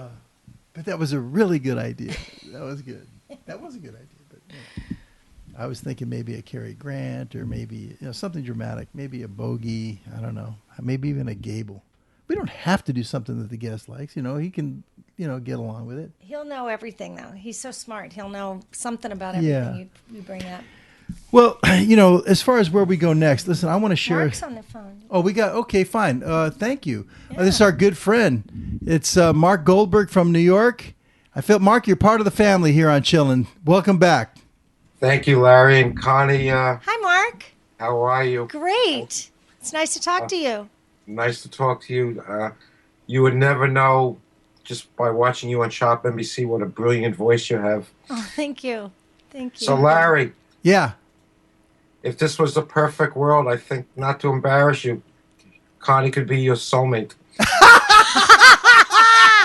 I don't know, but I don't know about that. But that's very nice of you to say that. But I don't know. Why do you say that? Because you like all the old stuff. I love singers and all that stuff. Okay, yeah. But I think she's taken. But that's very nice of you to say. I should be so lucky. I have to tell you, West Side, we spoke about this before, and with Maria, to me, obviously that's my favorite song, but I love when Johnny Mathis does it. I mean, that just stands out. Yep. Connie, Mark's father was a well-known drummer with a lot of the big bands, and he's with the whole Latin beat and everything. Really? Tell her about that, Mark. Oh, tell me about that, Mark. Oh, yeah, he goes back to the Duke Ellington days and, all the big bands, Harry James, you name it. My dad was there. He did a couple of the Disney movies. He was background with the Latin music, and him and Buddy Rich always used to compete because Buddy couldn't play Latin music, and that was my dad's specialty. Oh, my goodness. Mark is from, is it Brazil, Mark? Well, I'm half Brazilian. My my mother was born in Brazil. Matter of fact, my father was doing a gig in Rio and returning to New York, and that's how they met on the SS Brazil all those years ago. Wow. Oh, that is amazing. What stories he must have had. Oh, stories that I couldn't even. And we share something else in common, Connie. You were on a stage side. I was on a production side. I produced 2 shows on Broadway. Oh, what did you produce? I did the revival of Bells Are Ringing. I actually was nominated for the Tony on that. I lost out that year to the producers Was that with Faith Prince? with Faith Prince. Yep. And then I did a year and a half later, the revival of Summer of '42 off Broadway. Oh, my goodness. So That is very, very cool. Mark is a very wealthy man, Connie. He has a company that what they do, he spends a lot of his time down in the, is it the Caribbean or the Dominican or somewhere down there? in the Dominican. Yeah, they have big ships and they go out and they go for buried treasure. They dive in the ocean. Are you a diver? You just pay for the diving. Let me tell you something. Maybe 20 years ago, but I'm not in shape right now. That's very interesting. What sort of things do you dive for? we basically go after the Spanish galleons. So Ooh, all the silver and circa 1600 and 1700 and so forth. wow. Are there? Is it like a rocky coast that a lot of shipwrecks happened? It's known as the graveyard of ships, Haiti. And what would happen is they would actually pilfer all the gold and silver from the various countries in South America. They would head up towards Hispaniola, Cuba, and then as they would start swinging to Europe in the bad weather with poor navigation, Haiti and Dominican was known as the graveyard of ship all coral, and they would all go down. Wow. Wow, how exciting to find all those great things. But that's really fascinating that you were producing those shows. You can tell that Connie's a TV show host or a TV host because she goes right to her interview mode. That was great. No, I wanted to ask you was Mark Kudish in Bells Are Ringing as well? He certainly was. Yep. Now, who's Mark we all Kudish? go way back. Who's Mark Kudish? Mark Kudish, back when I was starting out, we were all like chorus people, and then he started getting some big breaks, and he's a huge Broadway star now, up for Tony Awards and things.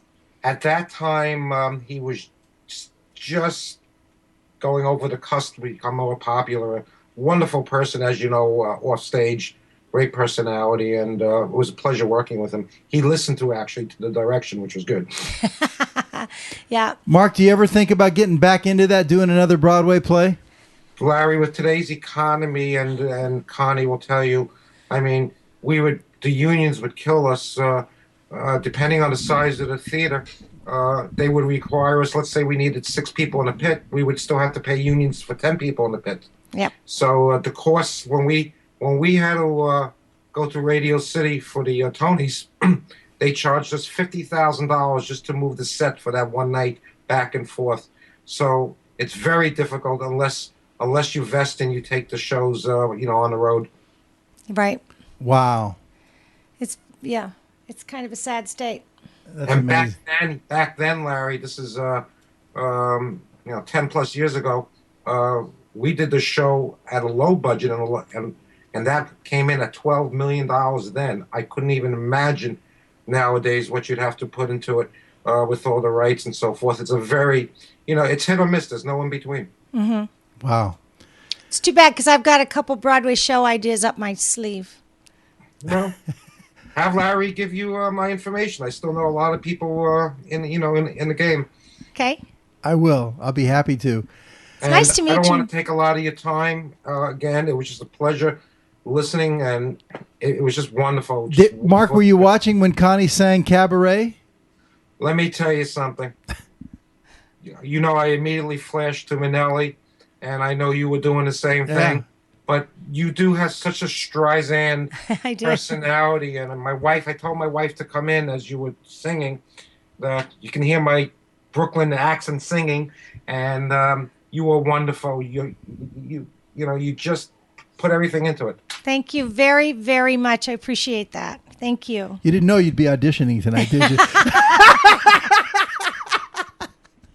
All right. Mark, nice to meet you. Thanks, Mark. It was a pleasure, Larry, as Thank always. you. Good show, and mazel tov. Thank you. Stay watching for a few more minutes because not only am I going to get Connie to sing again, I'm going to tell a story about Connie that it's going to, it brings tears to my eyes. It's really amazing. So check this out. I'm not going anywhere. All right. Thanks, Mark. I want to visit that story now, Connie. Before we do, let me just take care of a little housekeeping here. I want to let everybody know, if you're just tuning in, you're watching Chillin' with Larry Megan on Acorn TV. And tonight we're doing a special offer. It's called the Giant Oak Offering. I've got 2 of these, unless one of them's gone, because I haven't been able to check it. But nevertheless, 2 watches, the same watch here. It's an Oris, which is a Swiss brand, and it's all Swiss made. This is really a great name brand if you're not familiar with Swiss watches. But this offer tonight is truly spectacular. We're trying to bring some, really special value here to Acorn TV, and this is on our Acorn Exchange. But what you can do is, if you want to pick this up, you can pick it up for $1,195. And believe me when I tell you, that is a steal and a great deal for this timepiece, because not only is it all Swiss made, but it has the ETA 2895 movement in it, which is the small seconds. The cost of this movement is literally almost double, not exactly, but almost double that of the 2824. You can look it up. It's a very expensive Swiss movement, very hard to find the small seconds, and it's 1,000 meters water resistant, and it's a 47 millimeter case, 1,000 meter water resistant Swiss brand. Now this is brand new in a box, new with box and papers. You don't find this kind of an opportunity. It's listed at a discounted price of $15.95 or whatever, $1,500, whatever. But you use the discount code SHARKS, because tonight we were featuring West Side Story, and of course it's all about the Jets and the Sharks. But you put in the discount code SHARKS, you get an additional $330 off, and you can actually pick this up for under $1,200. Go out there and try to find that. I have a very good source for this, but after tonight, I got to give them back, so I got to release it. But there's 2 pieces left. Click on Acorn Exchange at the top of the website. Click on the picture of the watch, and you go right to the shopping cart, and you can pick this up. It's a tremendous value. That code is good up until for another 24 hours, I believe. All right. Now, Connie, I've been saying all night, this woman is not just... generous. She's a legitimate angel. I mean, she really is a saint. She's an angel.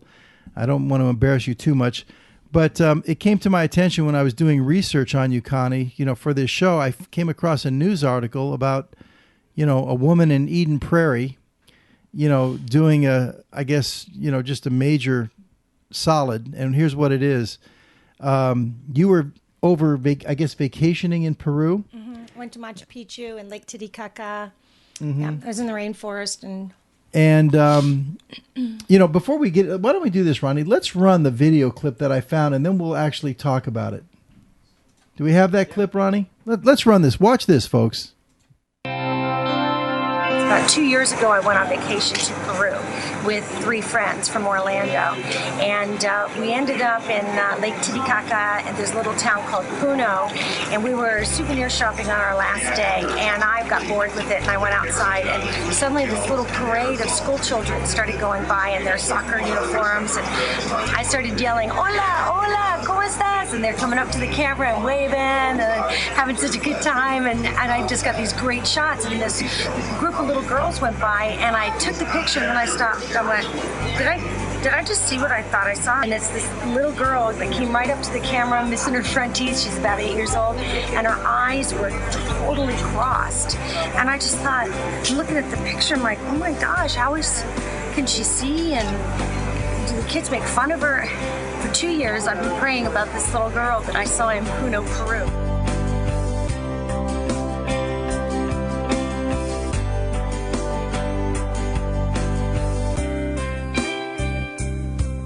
And so, of course, we start talking, and before I knew it, I was like my knees on the back of the seat, my computer up on the back of the seat, saying, "There's this little girl that I saw in a parade, and her eyes are really crossed, and I would really love to help her. And I was just wondering, is there any chance you might be able to help me find her?" And he said, "Well, I'm going to Puno tomorrow."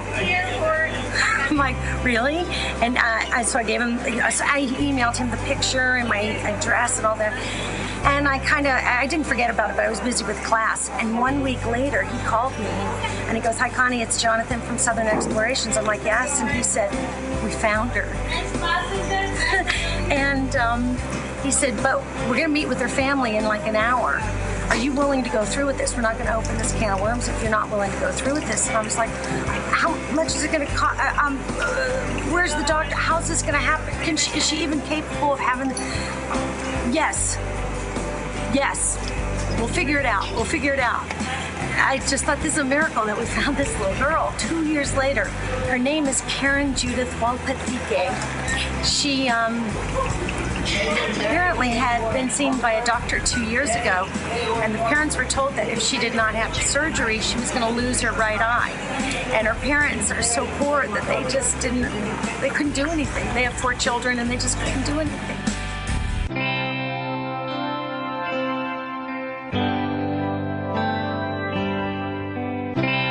Her surgery on Tuesday.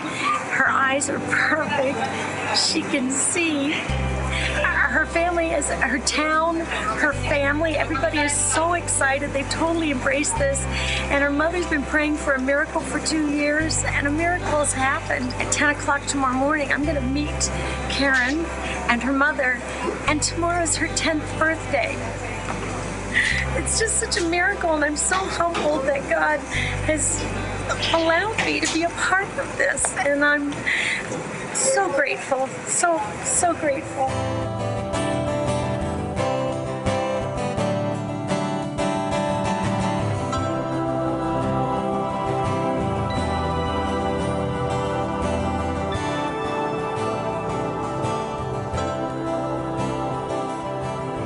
Very good day today to finally meet Karen and her mother, and I just feel so blessed.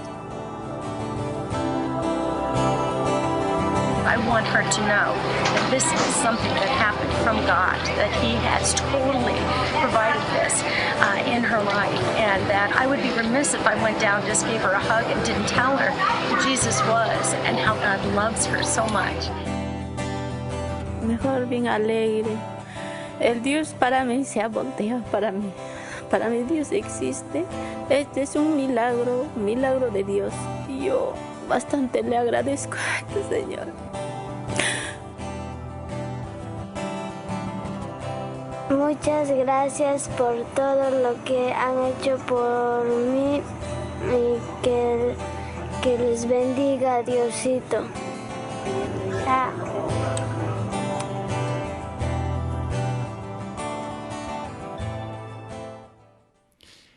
Yeah, it's pretty touching, Connie. It's pretty amazing. I guess this comes under the heading of, do you believe in miracles? Really? Yeah. Really? I think it's a miracle. You stop and think about it. You're on a vacation and you say, let me get away. And you were bored or whatever. And you just wanted to take some pictures. And you took a picture of this little girl and you noticed that her eyes were crossed. And she came right up to the camera. You would think that a child like that would be, she was pretty shy.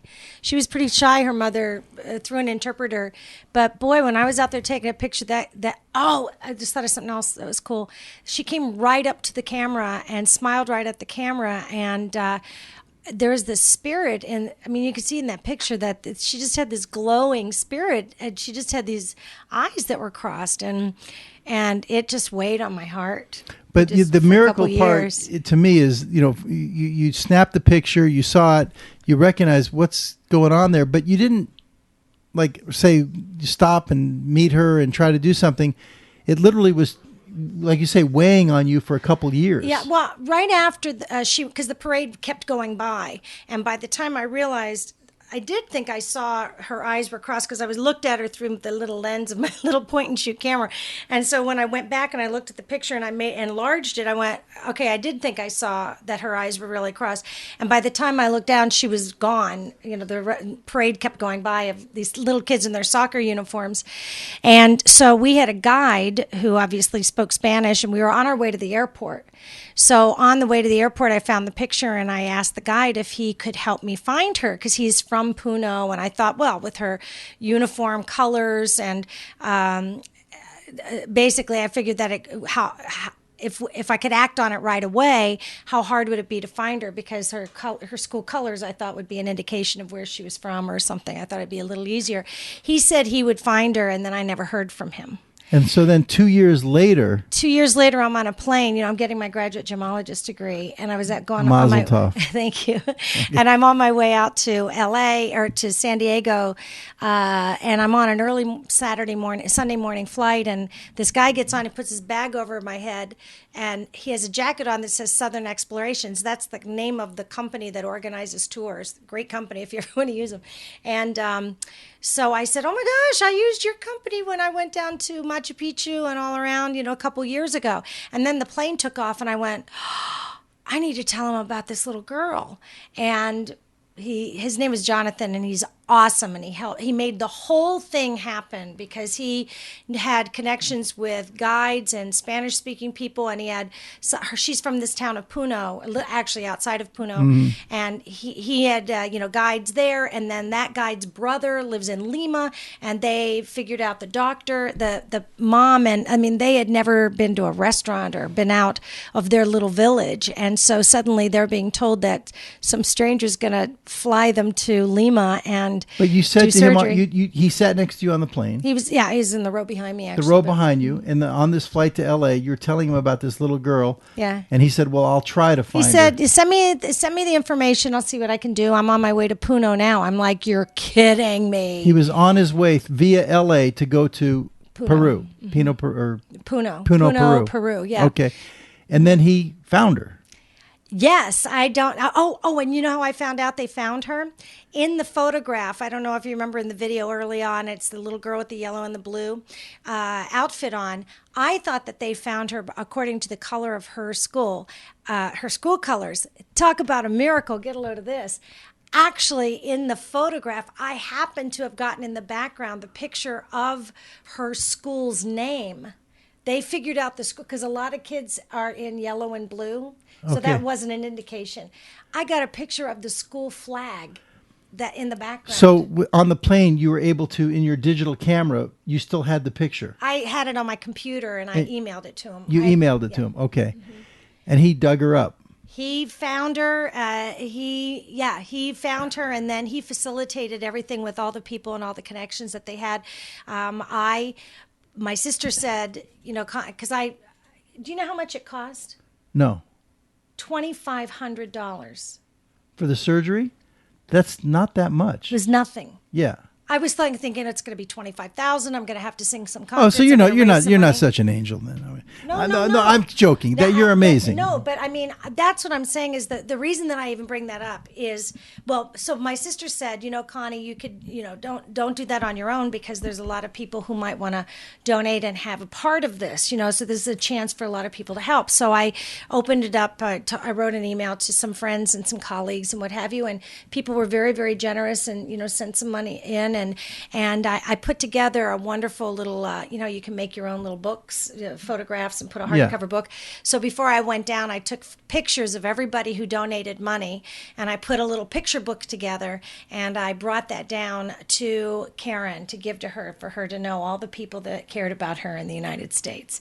And so she has a picture book of the people that made it happen. Now, did they fly her to the United States for the surgery? No, we flew her from Puno to Lima. And there was a doctor there in Lima, and that was the doctor that was examining her eyes at the end there. But the reason that I say that is just that, there are a lot of times that these kind of things come up in our lives, and most people just go, oh, I can't think about that. That's too hard. That's not going to happen. And it actually can happen. And if everybody listened to all those little things that came past us, but like I say, a lot could happen. You talk about a miracle, for this little girl. I mean, the guy sits down next to you on a plane 2 years later. Yeah, I think it's a miracle. It's pretty awesome. I feel really lucky. God bless you, Connie. Thank you. You're amazing. You're amazing. Okay, I would love to hear you sing again, but before we do, I know you put together a new CD that they're not actually physically made yet, but they're coming, right? It's almost done. It's almost done. It's recorded. I'm working on the artwork of it right now, and then it'll be pressed, and then it'll be ready. So you'll actually have these physical CDs in the next 2 weeks? I'm hoping I'm not sure, within the next month for sure. But it's all recorded and mixed? It's all recorded, it's all mixed, it's all ready to go. And it's all Andrew Lloyd Webber. So it's all like a tribute to Andrew Lloyd Webber. Connie Kunkle singing. And you know Andrew Lloyd Webber. You met him and you... Well, I toured with him for 3 years. Okay. Yeah, I've met him. Okay, you toured with him for 3 years. So what I'd like to do, I think, is maybe play... without you actually singing, play one of the cuts from, because you gave us a few, right? Yeah. Mm-hmm. So I'm going to let you pick it. Which one would you like to do? I'll tell you what we have here. We have A Pharaoh's Story. Well, Pharaoh's Story might be kind of a fun one because I actually, after I toured with Andrew, it was called The Music of Andrew Lloyd Webber in Concert. Kind of a funny story. My agent called me up and said, they're doing some sort of an award. Agents are known for like not getting all the information for the, sorry agents, but not giving you all the information that you need for an audition, or giving you some of the information. And my agent said, I don't know, it's some sort of a tribute to Andrew Lloyd Webber or some award ceremony. So just go in, and if you have an Andrew Lloyd Webber song to sing, do it. If not, it doesn't really matter. So I go down to this audition, and I'm thinking, I don't even really want to be here. So I go down. It was down at 890 Broadway, and I'm sitting out in the hallway, and I'm thinking, I need to know some Andrew Lloyd Webber. This is years ago. And, but I thought, wow, I don't have anything that I feel shows off my voice. So I had in my back pocket, I Don't Know How to Love Him from Jesus Christ Superstar. But I thought I'll just sing my own song, because that's what you do. You always sing your best song for an audition.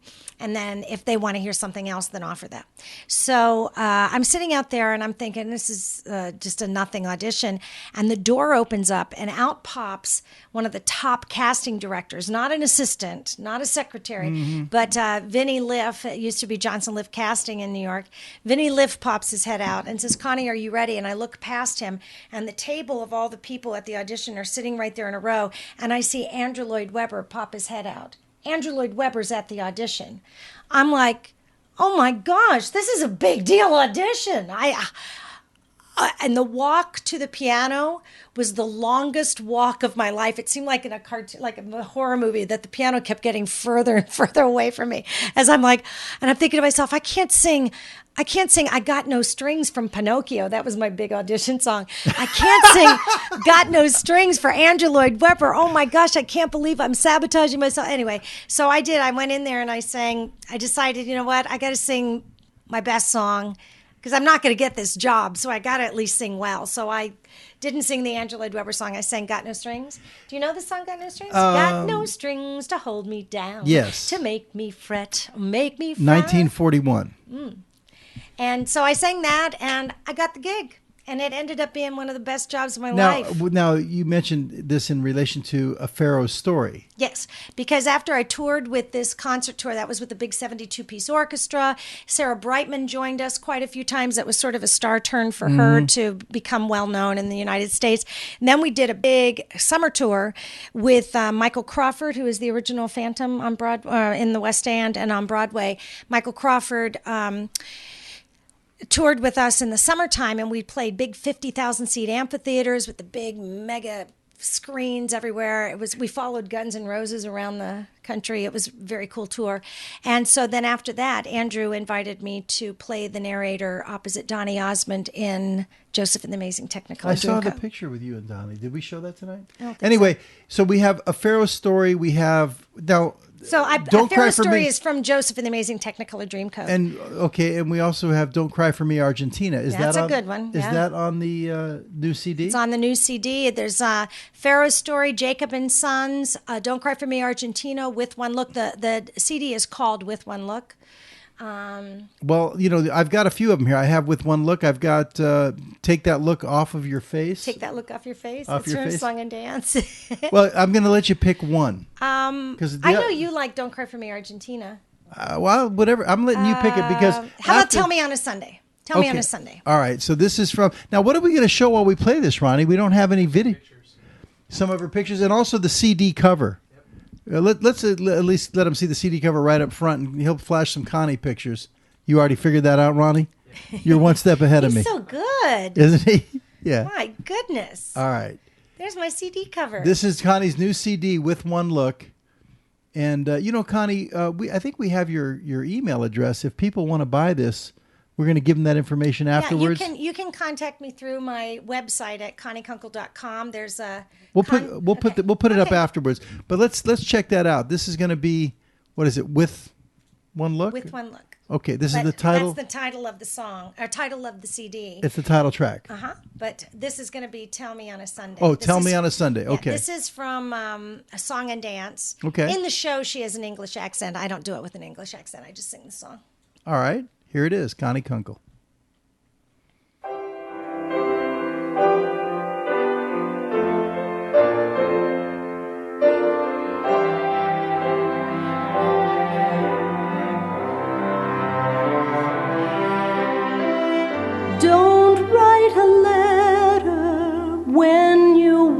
to leave.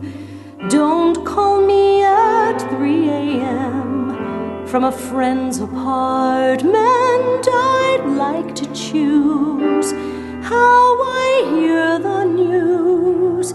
Take me to a park that's covered with trees. Tell me on a Sunday, please.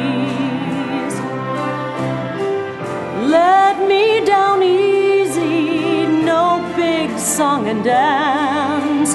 No long faces, no long looks, no cheap conversation. I know the way we should spend the day. Take me to a zoo that's got chimpanzees. Tell me on a Sunday, please. Don't want to know who's to blame. It won't help knowing. Don't want to fight day and night. Bad enough you're going. Don't leave in silence with no words at all. Don't get mad and slam the door. That's no way to end this. I know how I want you to say goodbye. Find a circus ring with a flying trapeze. Tell me on a Sunday, please.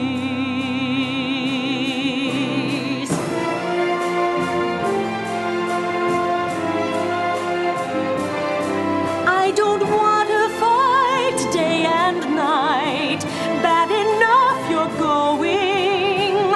Don't leave in silence with no words at all. Don't get mad and slam the door.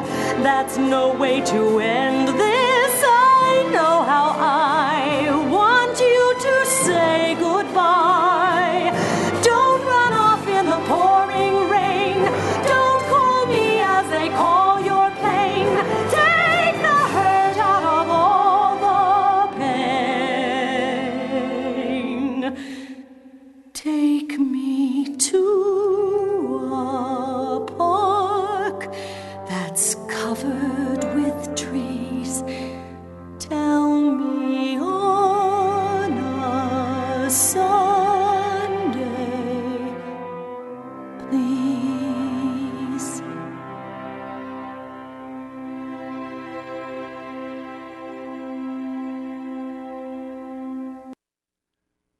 That last shot was you and your mom, right? Yeah, my sweet mommy. Is she still? No, I lost her 2 years ago. She had Yeah. Alzheimer's. Yeah, I was my- her caregiver, though. It was the best gift I've ever been given. Yeah, my dad had Alzheimer's too. Anyway, Connie, that was beautiful. That was beautiful. You know, I think I had my guy put a graphic together for Connie's email address. Yeah, let's grab it real quickly here. Here's the story, guys. If you want to pick up that CD, you can send an email to Connie at contact@conniekunkle.com. And Connie, I guess what, about 15? I mean, I bought two of your, I bought your Christmas CD. It cost me $15. Okay, because you weren't going to let me get out of there without buying one. Okay, no, I'm kidding. She really wasn't like that. But I do have your Christmas CD, and so what, about 15? Yeah, Mazel Tov for buying my Christmas CD. Yeah, it's still unwrapped. I mean, it's still wrapped. No, I'm kidding.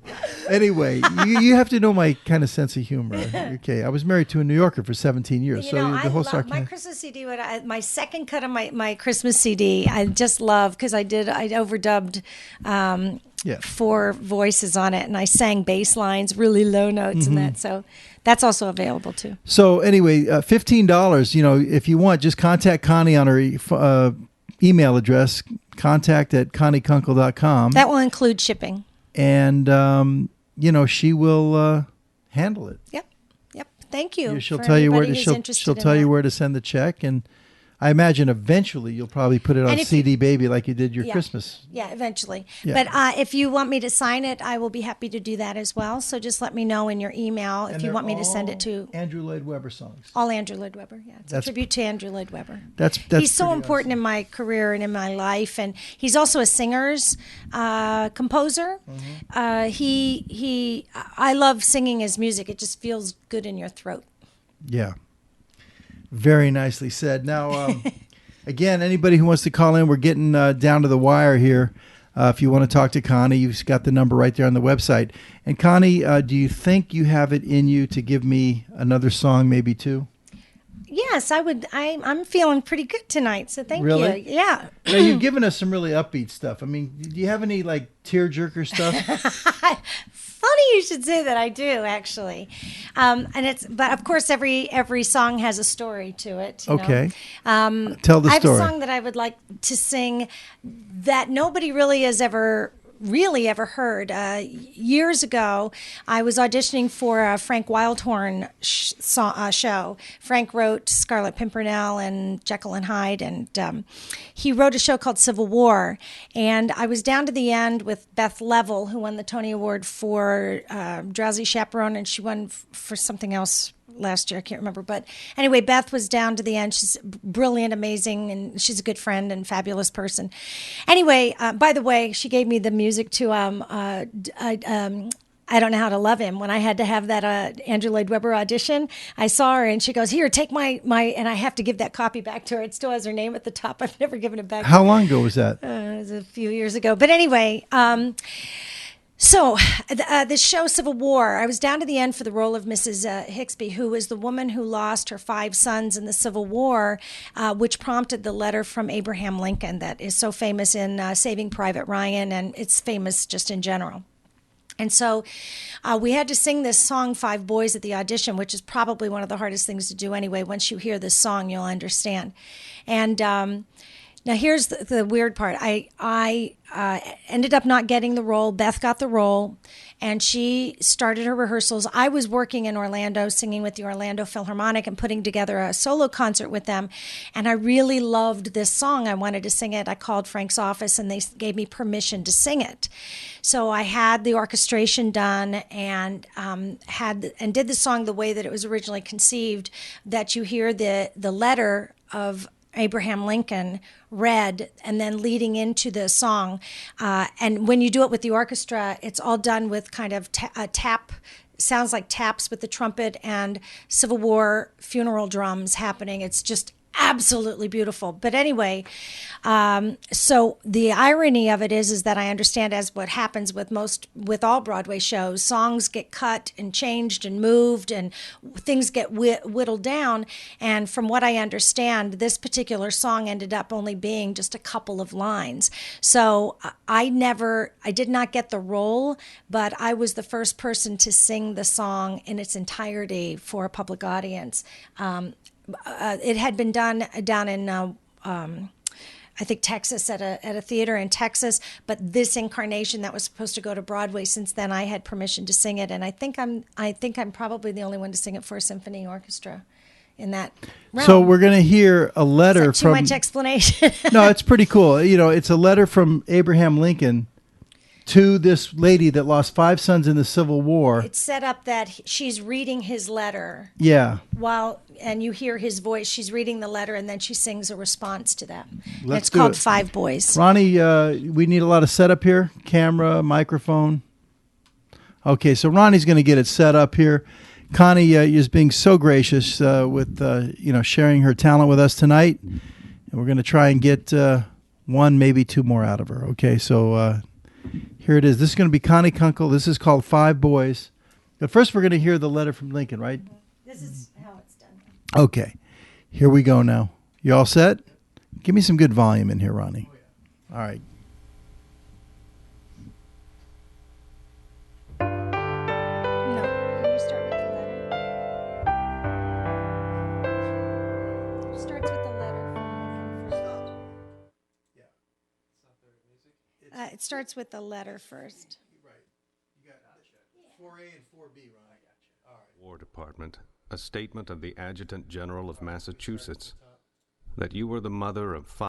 I have been shown in the files of the War Department a statement of the Adjutant General of Massachusetts that you were the mother of 5 sons who have died gloriously on the field of battle. I feel how weak and fruitless must be any words of mine, which should attempt to beguile you from the grief of a loss so overwhelming.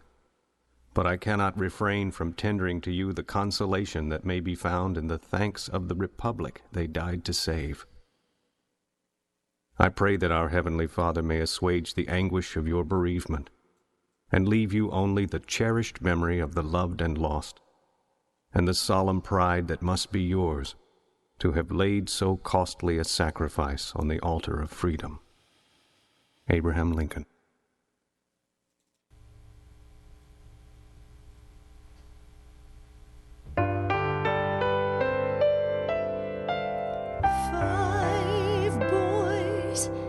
Playing in a field with angels, laughing when the Spirit moves them, happy to be home at last.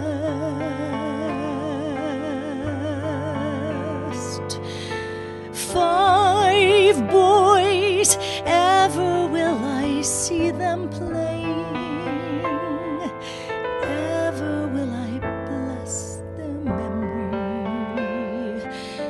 Ever will I hold them fast. I hear them whenever the wind's in the meadow. I'm near them at night when the North Star breaks through. In blue they were my heroes. Heroes, all in blue.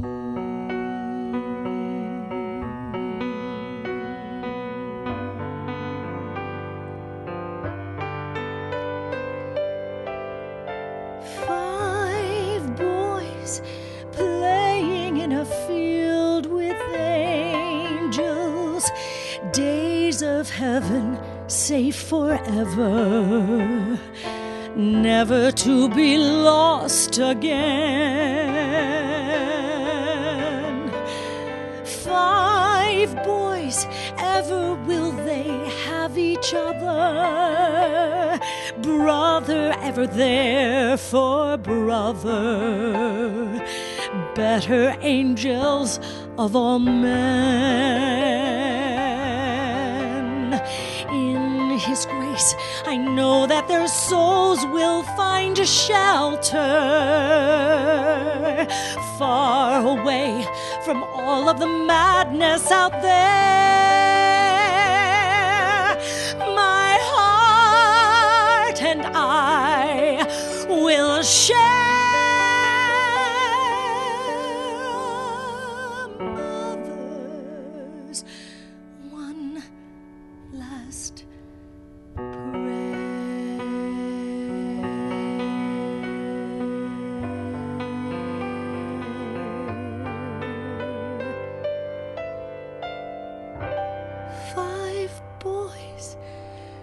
playing in a field with angels, running with the wind forever,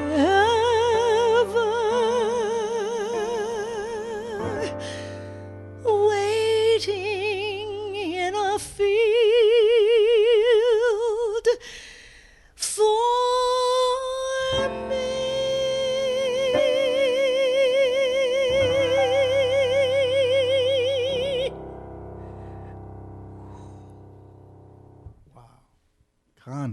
Connie.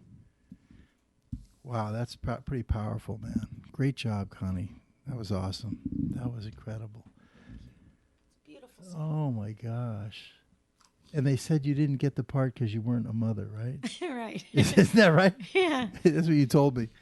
All right, well, listen, don't sit down. Don't Okay. sit down. When Okay. I got you standing up, I think I want to get one more out of you. Are you okay? Yes. Okay. Do you need any water? I just took some. Ronnie, see if you could pull this one up. I Dreamed a Dream. What is this one about, Connie? Well, my dream as a kid was always to be in a Broadway show. And then I later realized that I wanted to have a better dream and to play the role, a leading role in a hit Broadway show. And that dream came true. I was understudying in Les Mis on Broadway, and I played the role many times. And so I experienced that. So I would love to share with you kind of the song that says it all. I dreamed a dream, and it's amazing because what's really cool about being in Les Mis is that they show you the book. You know, you read the book and you learn a lot more about the character that's ever in the show. And Fantine, just how she got pregnant and how she was turned away by her family and how she really needed this job to help pay for her child and what she did. She basically sacrificed everything she had, including her hair, her teeth. And everything, and she eventually lost her life all trying to save her child. All right, I Dreamed a Dream. Connie Kunkle.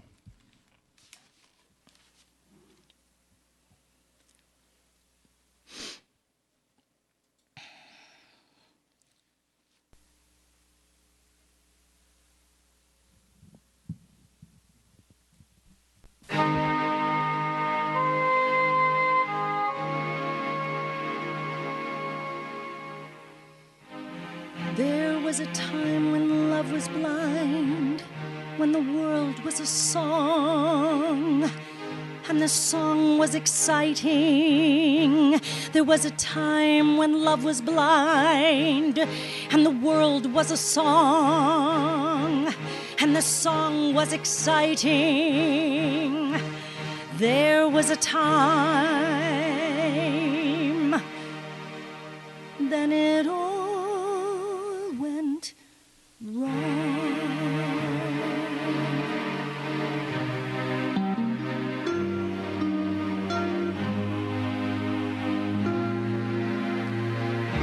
I dreamed a dream in time gone by, when hope was high and life worth living. I dreamed that love would never die. I dreamed that God would be forgiving.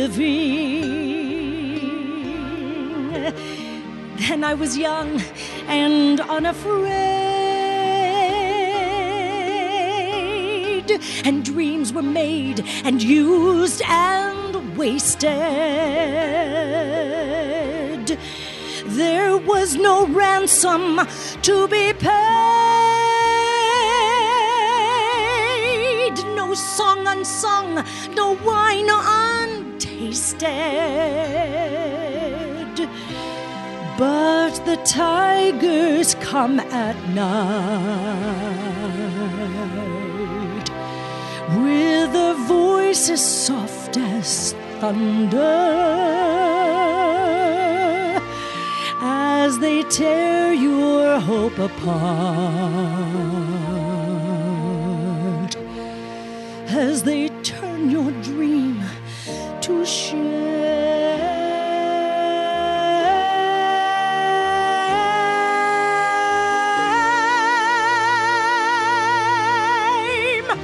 He slept a summer by my side.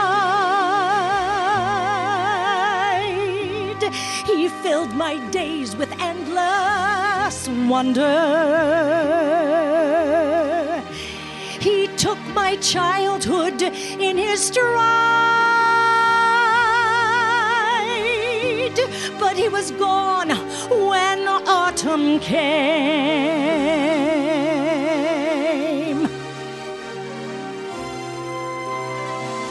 And still I dream he'll come to me, that we will live the years together.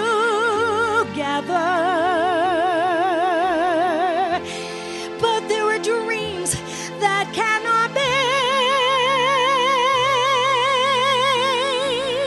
and there are storms we cannot weather.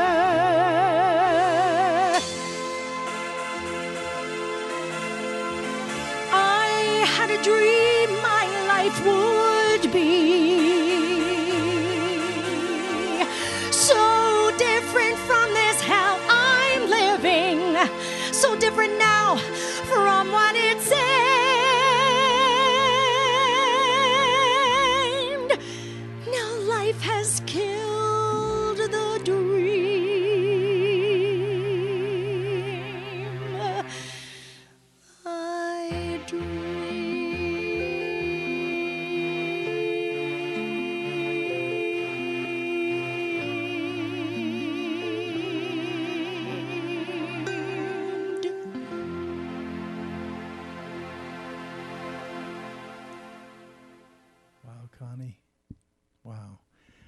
Woo, Connie. You still got it. I told you I could twist your arm, folks. Connie, it didn't take too much twisting, but what a trooper. Listen, while Connie gets her breath, we're going to go to our last segment of the show here. But before we do, I just, I meant to show it earlier, but I want to show you a little hosting clip. It's only about 4 minutes or something like that. But it just gives people out there, maybe they don't know you from the past and they only know you from Shop NBC, but you've done lots of TV hosting. Yes. Let's take a quick look at that, then we're going to wrap it up. Check it out. Thank you.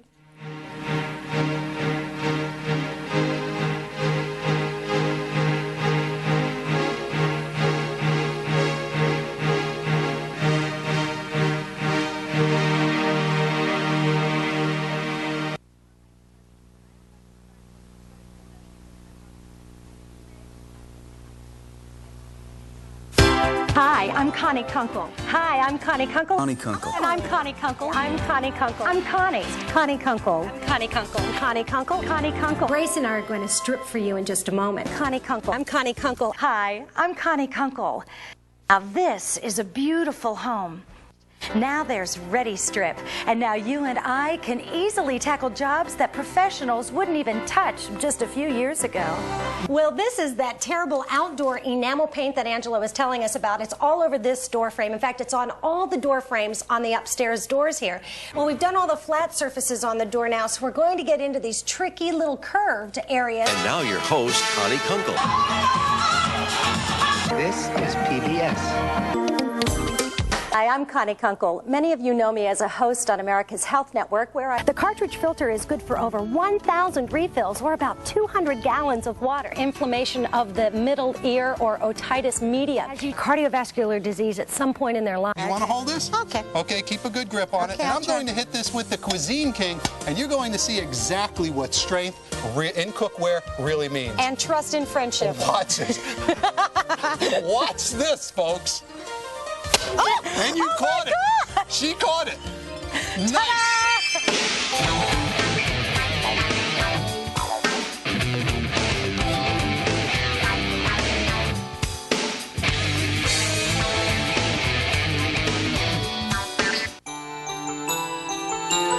Hi, I'm Connie Kunkle, and welcome to another edition of Talk It Up Orlando on Fox 35. We've made our list, checked it twice, and found the most sought-after holiday gifts in Orlando.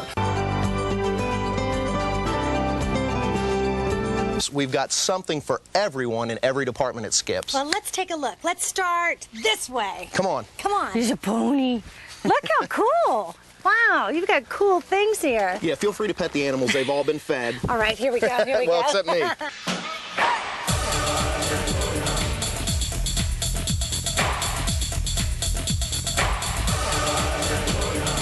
We are coming to you from the biggest hospitality event in Orlando. You could even call it the who's who of the hospitality industry. It's the Who Party, the only party big enough to close down Disney's MGM Studios. It's nice to have you here. Am I all clean? You're talking to three dentists here. We all come in different shapes and sizes, and so do our clothes, cars, and our houses. I'm Connie. See you at the pool. Some more great programs coming up. Don't go away. We'll see you later. Take off from there. I think once you start making money for yourself or not having to answering somebody, I don't think you ever go back. I would think. It's like then you can plan your schedule, plan your vacation, go to the soccer And you control game. your own destiny. It's up to you at that point what your life's going to be like. It's so empowering. I think it's the best investment you can make. There's absolutely no risk. Show, but Donnie's I wear a singing dress when I sing that. Well, I'm sure it looks good. I don't. You are a man of vision because you have seen so many projects come to fruition with tremendous success. So, with this new project, what is your philosophy for the future growth of the company, and where do you see it going? I see us ever expanding our product. A lot of music in the house. A lot of music in the house. A soprano and a tenor. Woo! All right. There have been problems with mining companies in the past, including some scandals. And you say that you are going to be a different breed of mining company. How are you going to do that? Well, in a number of different ways. Number one is credibility. In 1790, Columbia, Pennsylvania almost became our nation's capital, but lost by just 2 votes to Washington, D.C.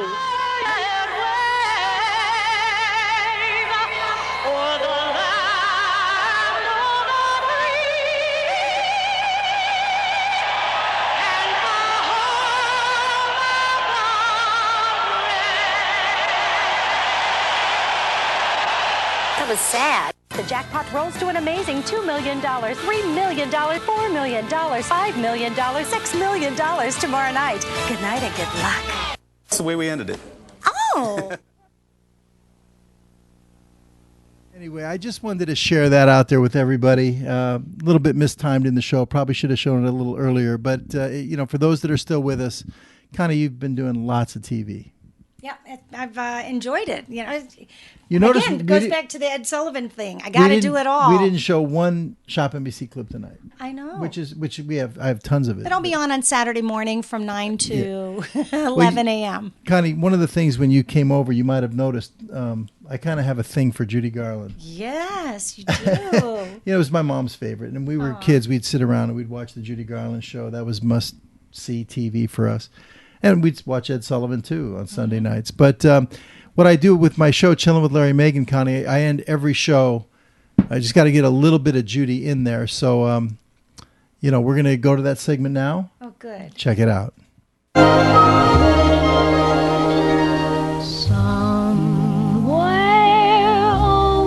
the rainbow, way up high. Connie, with Judy Garland, one of the things for me, I always find her performances to be really inspirational.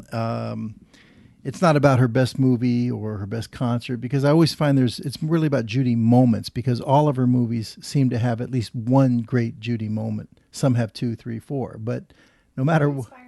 I mean, from a performer's point of view, I'd love to know what inspires you. It's her, because of the fact that, her story, she's like this wounded sparrow. It's that Edith Piaf quality about her that I think all of Judy's fans really love. I mean, America, we saw her grow up. Now, she grew up before my time, of course, but nevertheless, she grew up in front of America's eyes, and she was a very troubled child. I mean, they made her work 16-hour days. Her mother getting her up, the stage mother, and feeding her pills. They didn't really know any better. I just went the and studio gave her the pills, right? Gave her well, the but pills. I don't really know if it was her mother that forced her to take them or whatever. She didn't know any better. They had to keep her going and keep the studio had to keep pumping out these movies and everything. And it was something in the voice. I don't know. It's like, I'm sure that there are certain singers that touch you. She touches me, and again, I find it inspirational because it seems like when she's singing is like everything is okay. But she led this very tragic life. I just, took my daughter, this past weekend over here at the Guthrie to see End of the Rainbow. It was kind of hard for me to see that play. Did you like it? I mean, I enjoyed going out, but honestly, I mean, I thought the girl who played, I think her name is Tracy Bennett, who played Judy Garland, it was about the last month or two of her life, did an incredible job, a great actress, but it was painful to watch because she was an addicted mess at the end of her life, And, it's kind of hard to see, but I could have done without it. But I had a great time with my daughter, and she enjoyed it. So, she goes, "Oh, God, Daddy, another Judy Garland." No. But I would love for you to see a friend of mine. Do you know Mary Birdsong?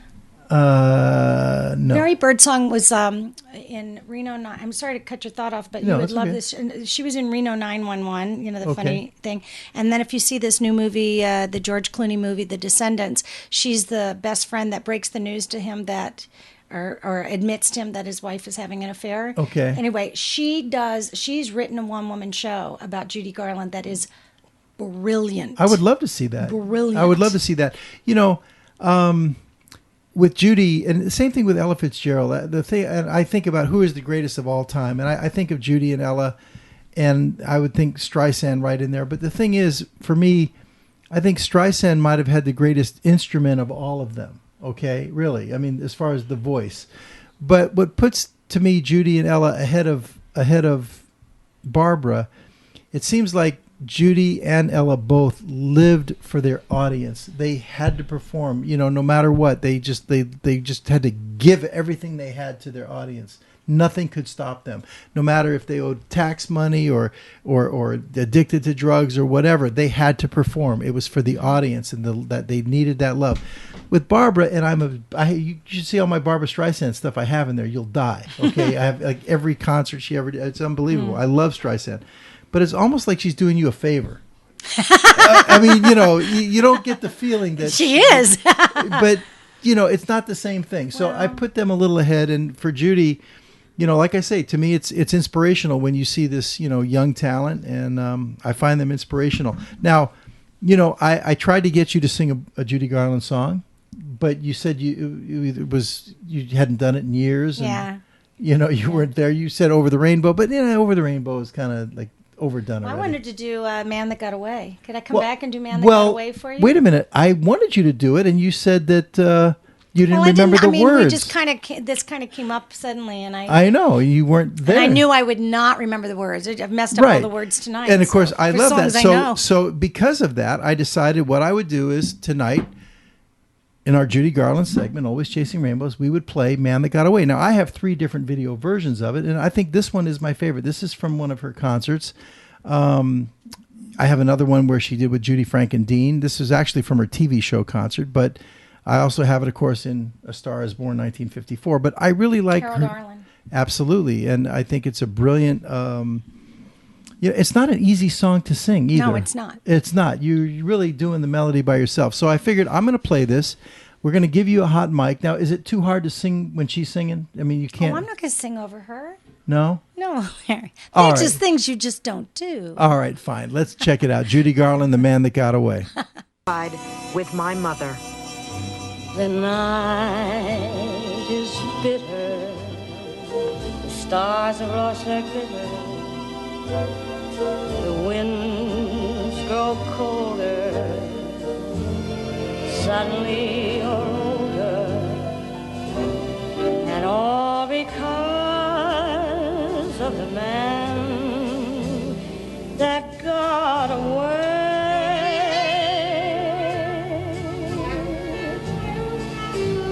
No more his eager call.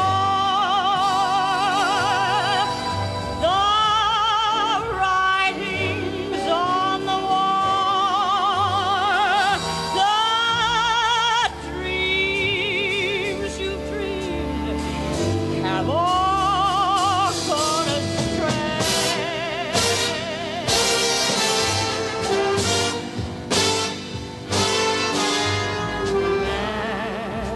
That won you has run off and undone you. That great beginning has seen a final inning. Don't know what happened. It's all a crazy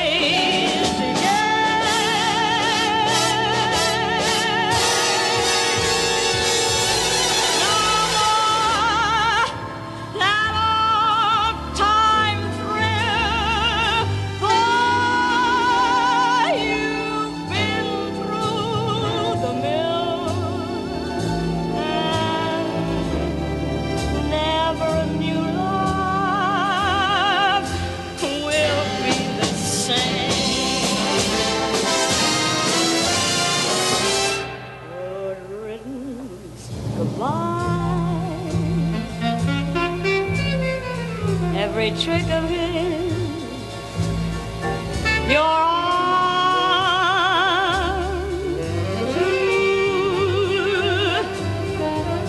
But fools will be fools, and where's he gone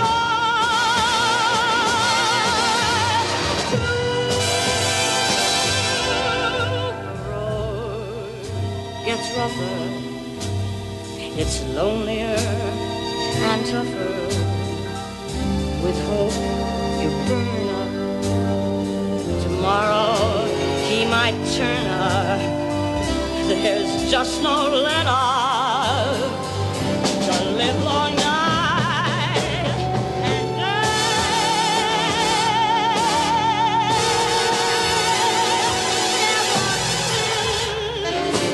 This world began.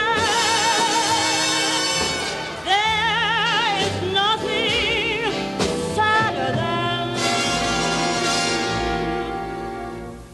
of one mad woman looking for the man that got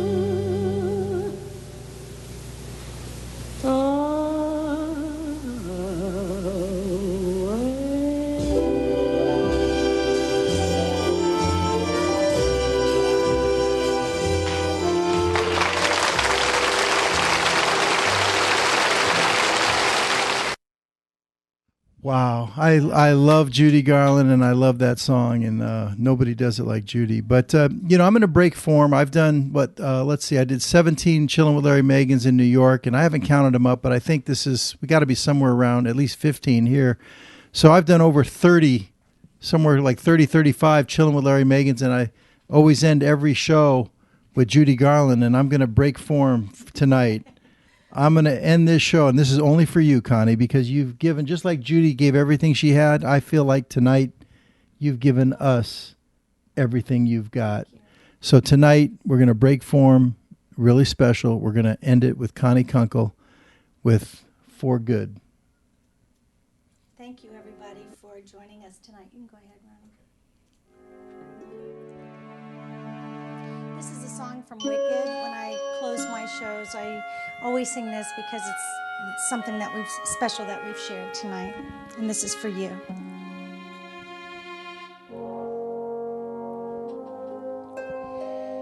I've heard it said that people come into our lives for a reason, bringing something we must learn, and we are led to those who help us most to grow if we let them, and we help them in return.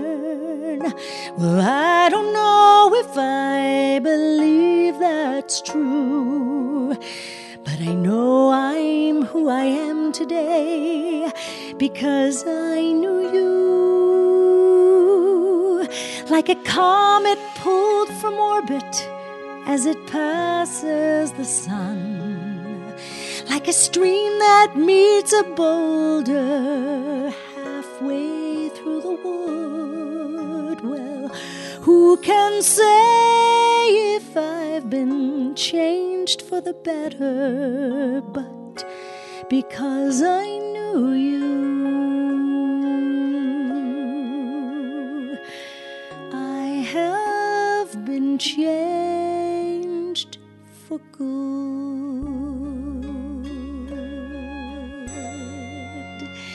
It well may be that we may never meet again in this lifetime. So let me say before we part, so much of me is from what I've learned from you. You'll be with me like a handprint on my heart. And now whatever way our stories end, you know you have rewritten mine by being my friend. Like a ship blown from its mooring by a wind off the sea, like a stream that meets a boulder halfway through the wood. Well, who can say if I've been changed for the better? But because I knew you, because I knew you, I have been changed for good. And just to clear the air, I ask forgiveness for the things I've done you blame me for. But then I guess there must be blame to share, and none of it seems to matter anymore. Like a ship blown from its mooring by a wind off the sea, like a seed dropped by a sky bird in a distant wood. Well, who can say if I've been changed for the better? I do believe I have been changed for the better. And because I knew you, because I knew you, because I knew you, I have been changed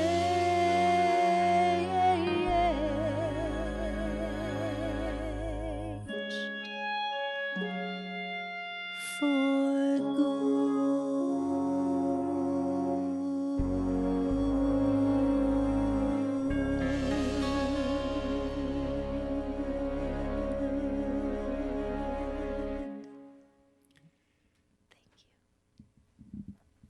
Connie, that was beautiful. Here, come here.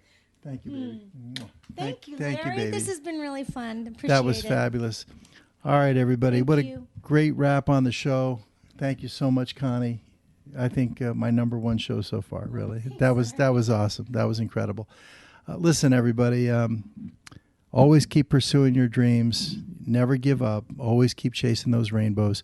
Remember, next week, Wednesday night, 11 p.m. Eastern Time. Until then, I'm Larry Megan. Peace, love, and all good things.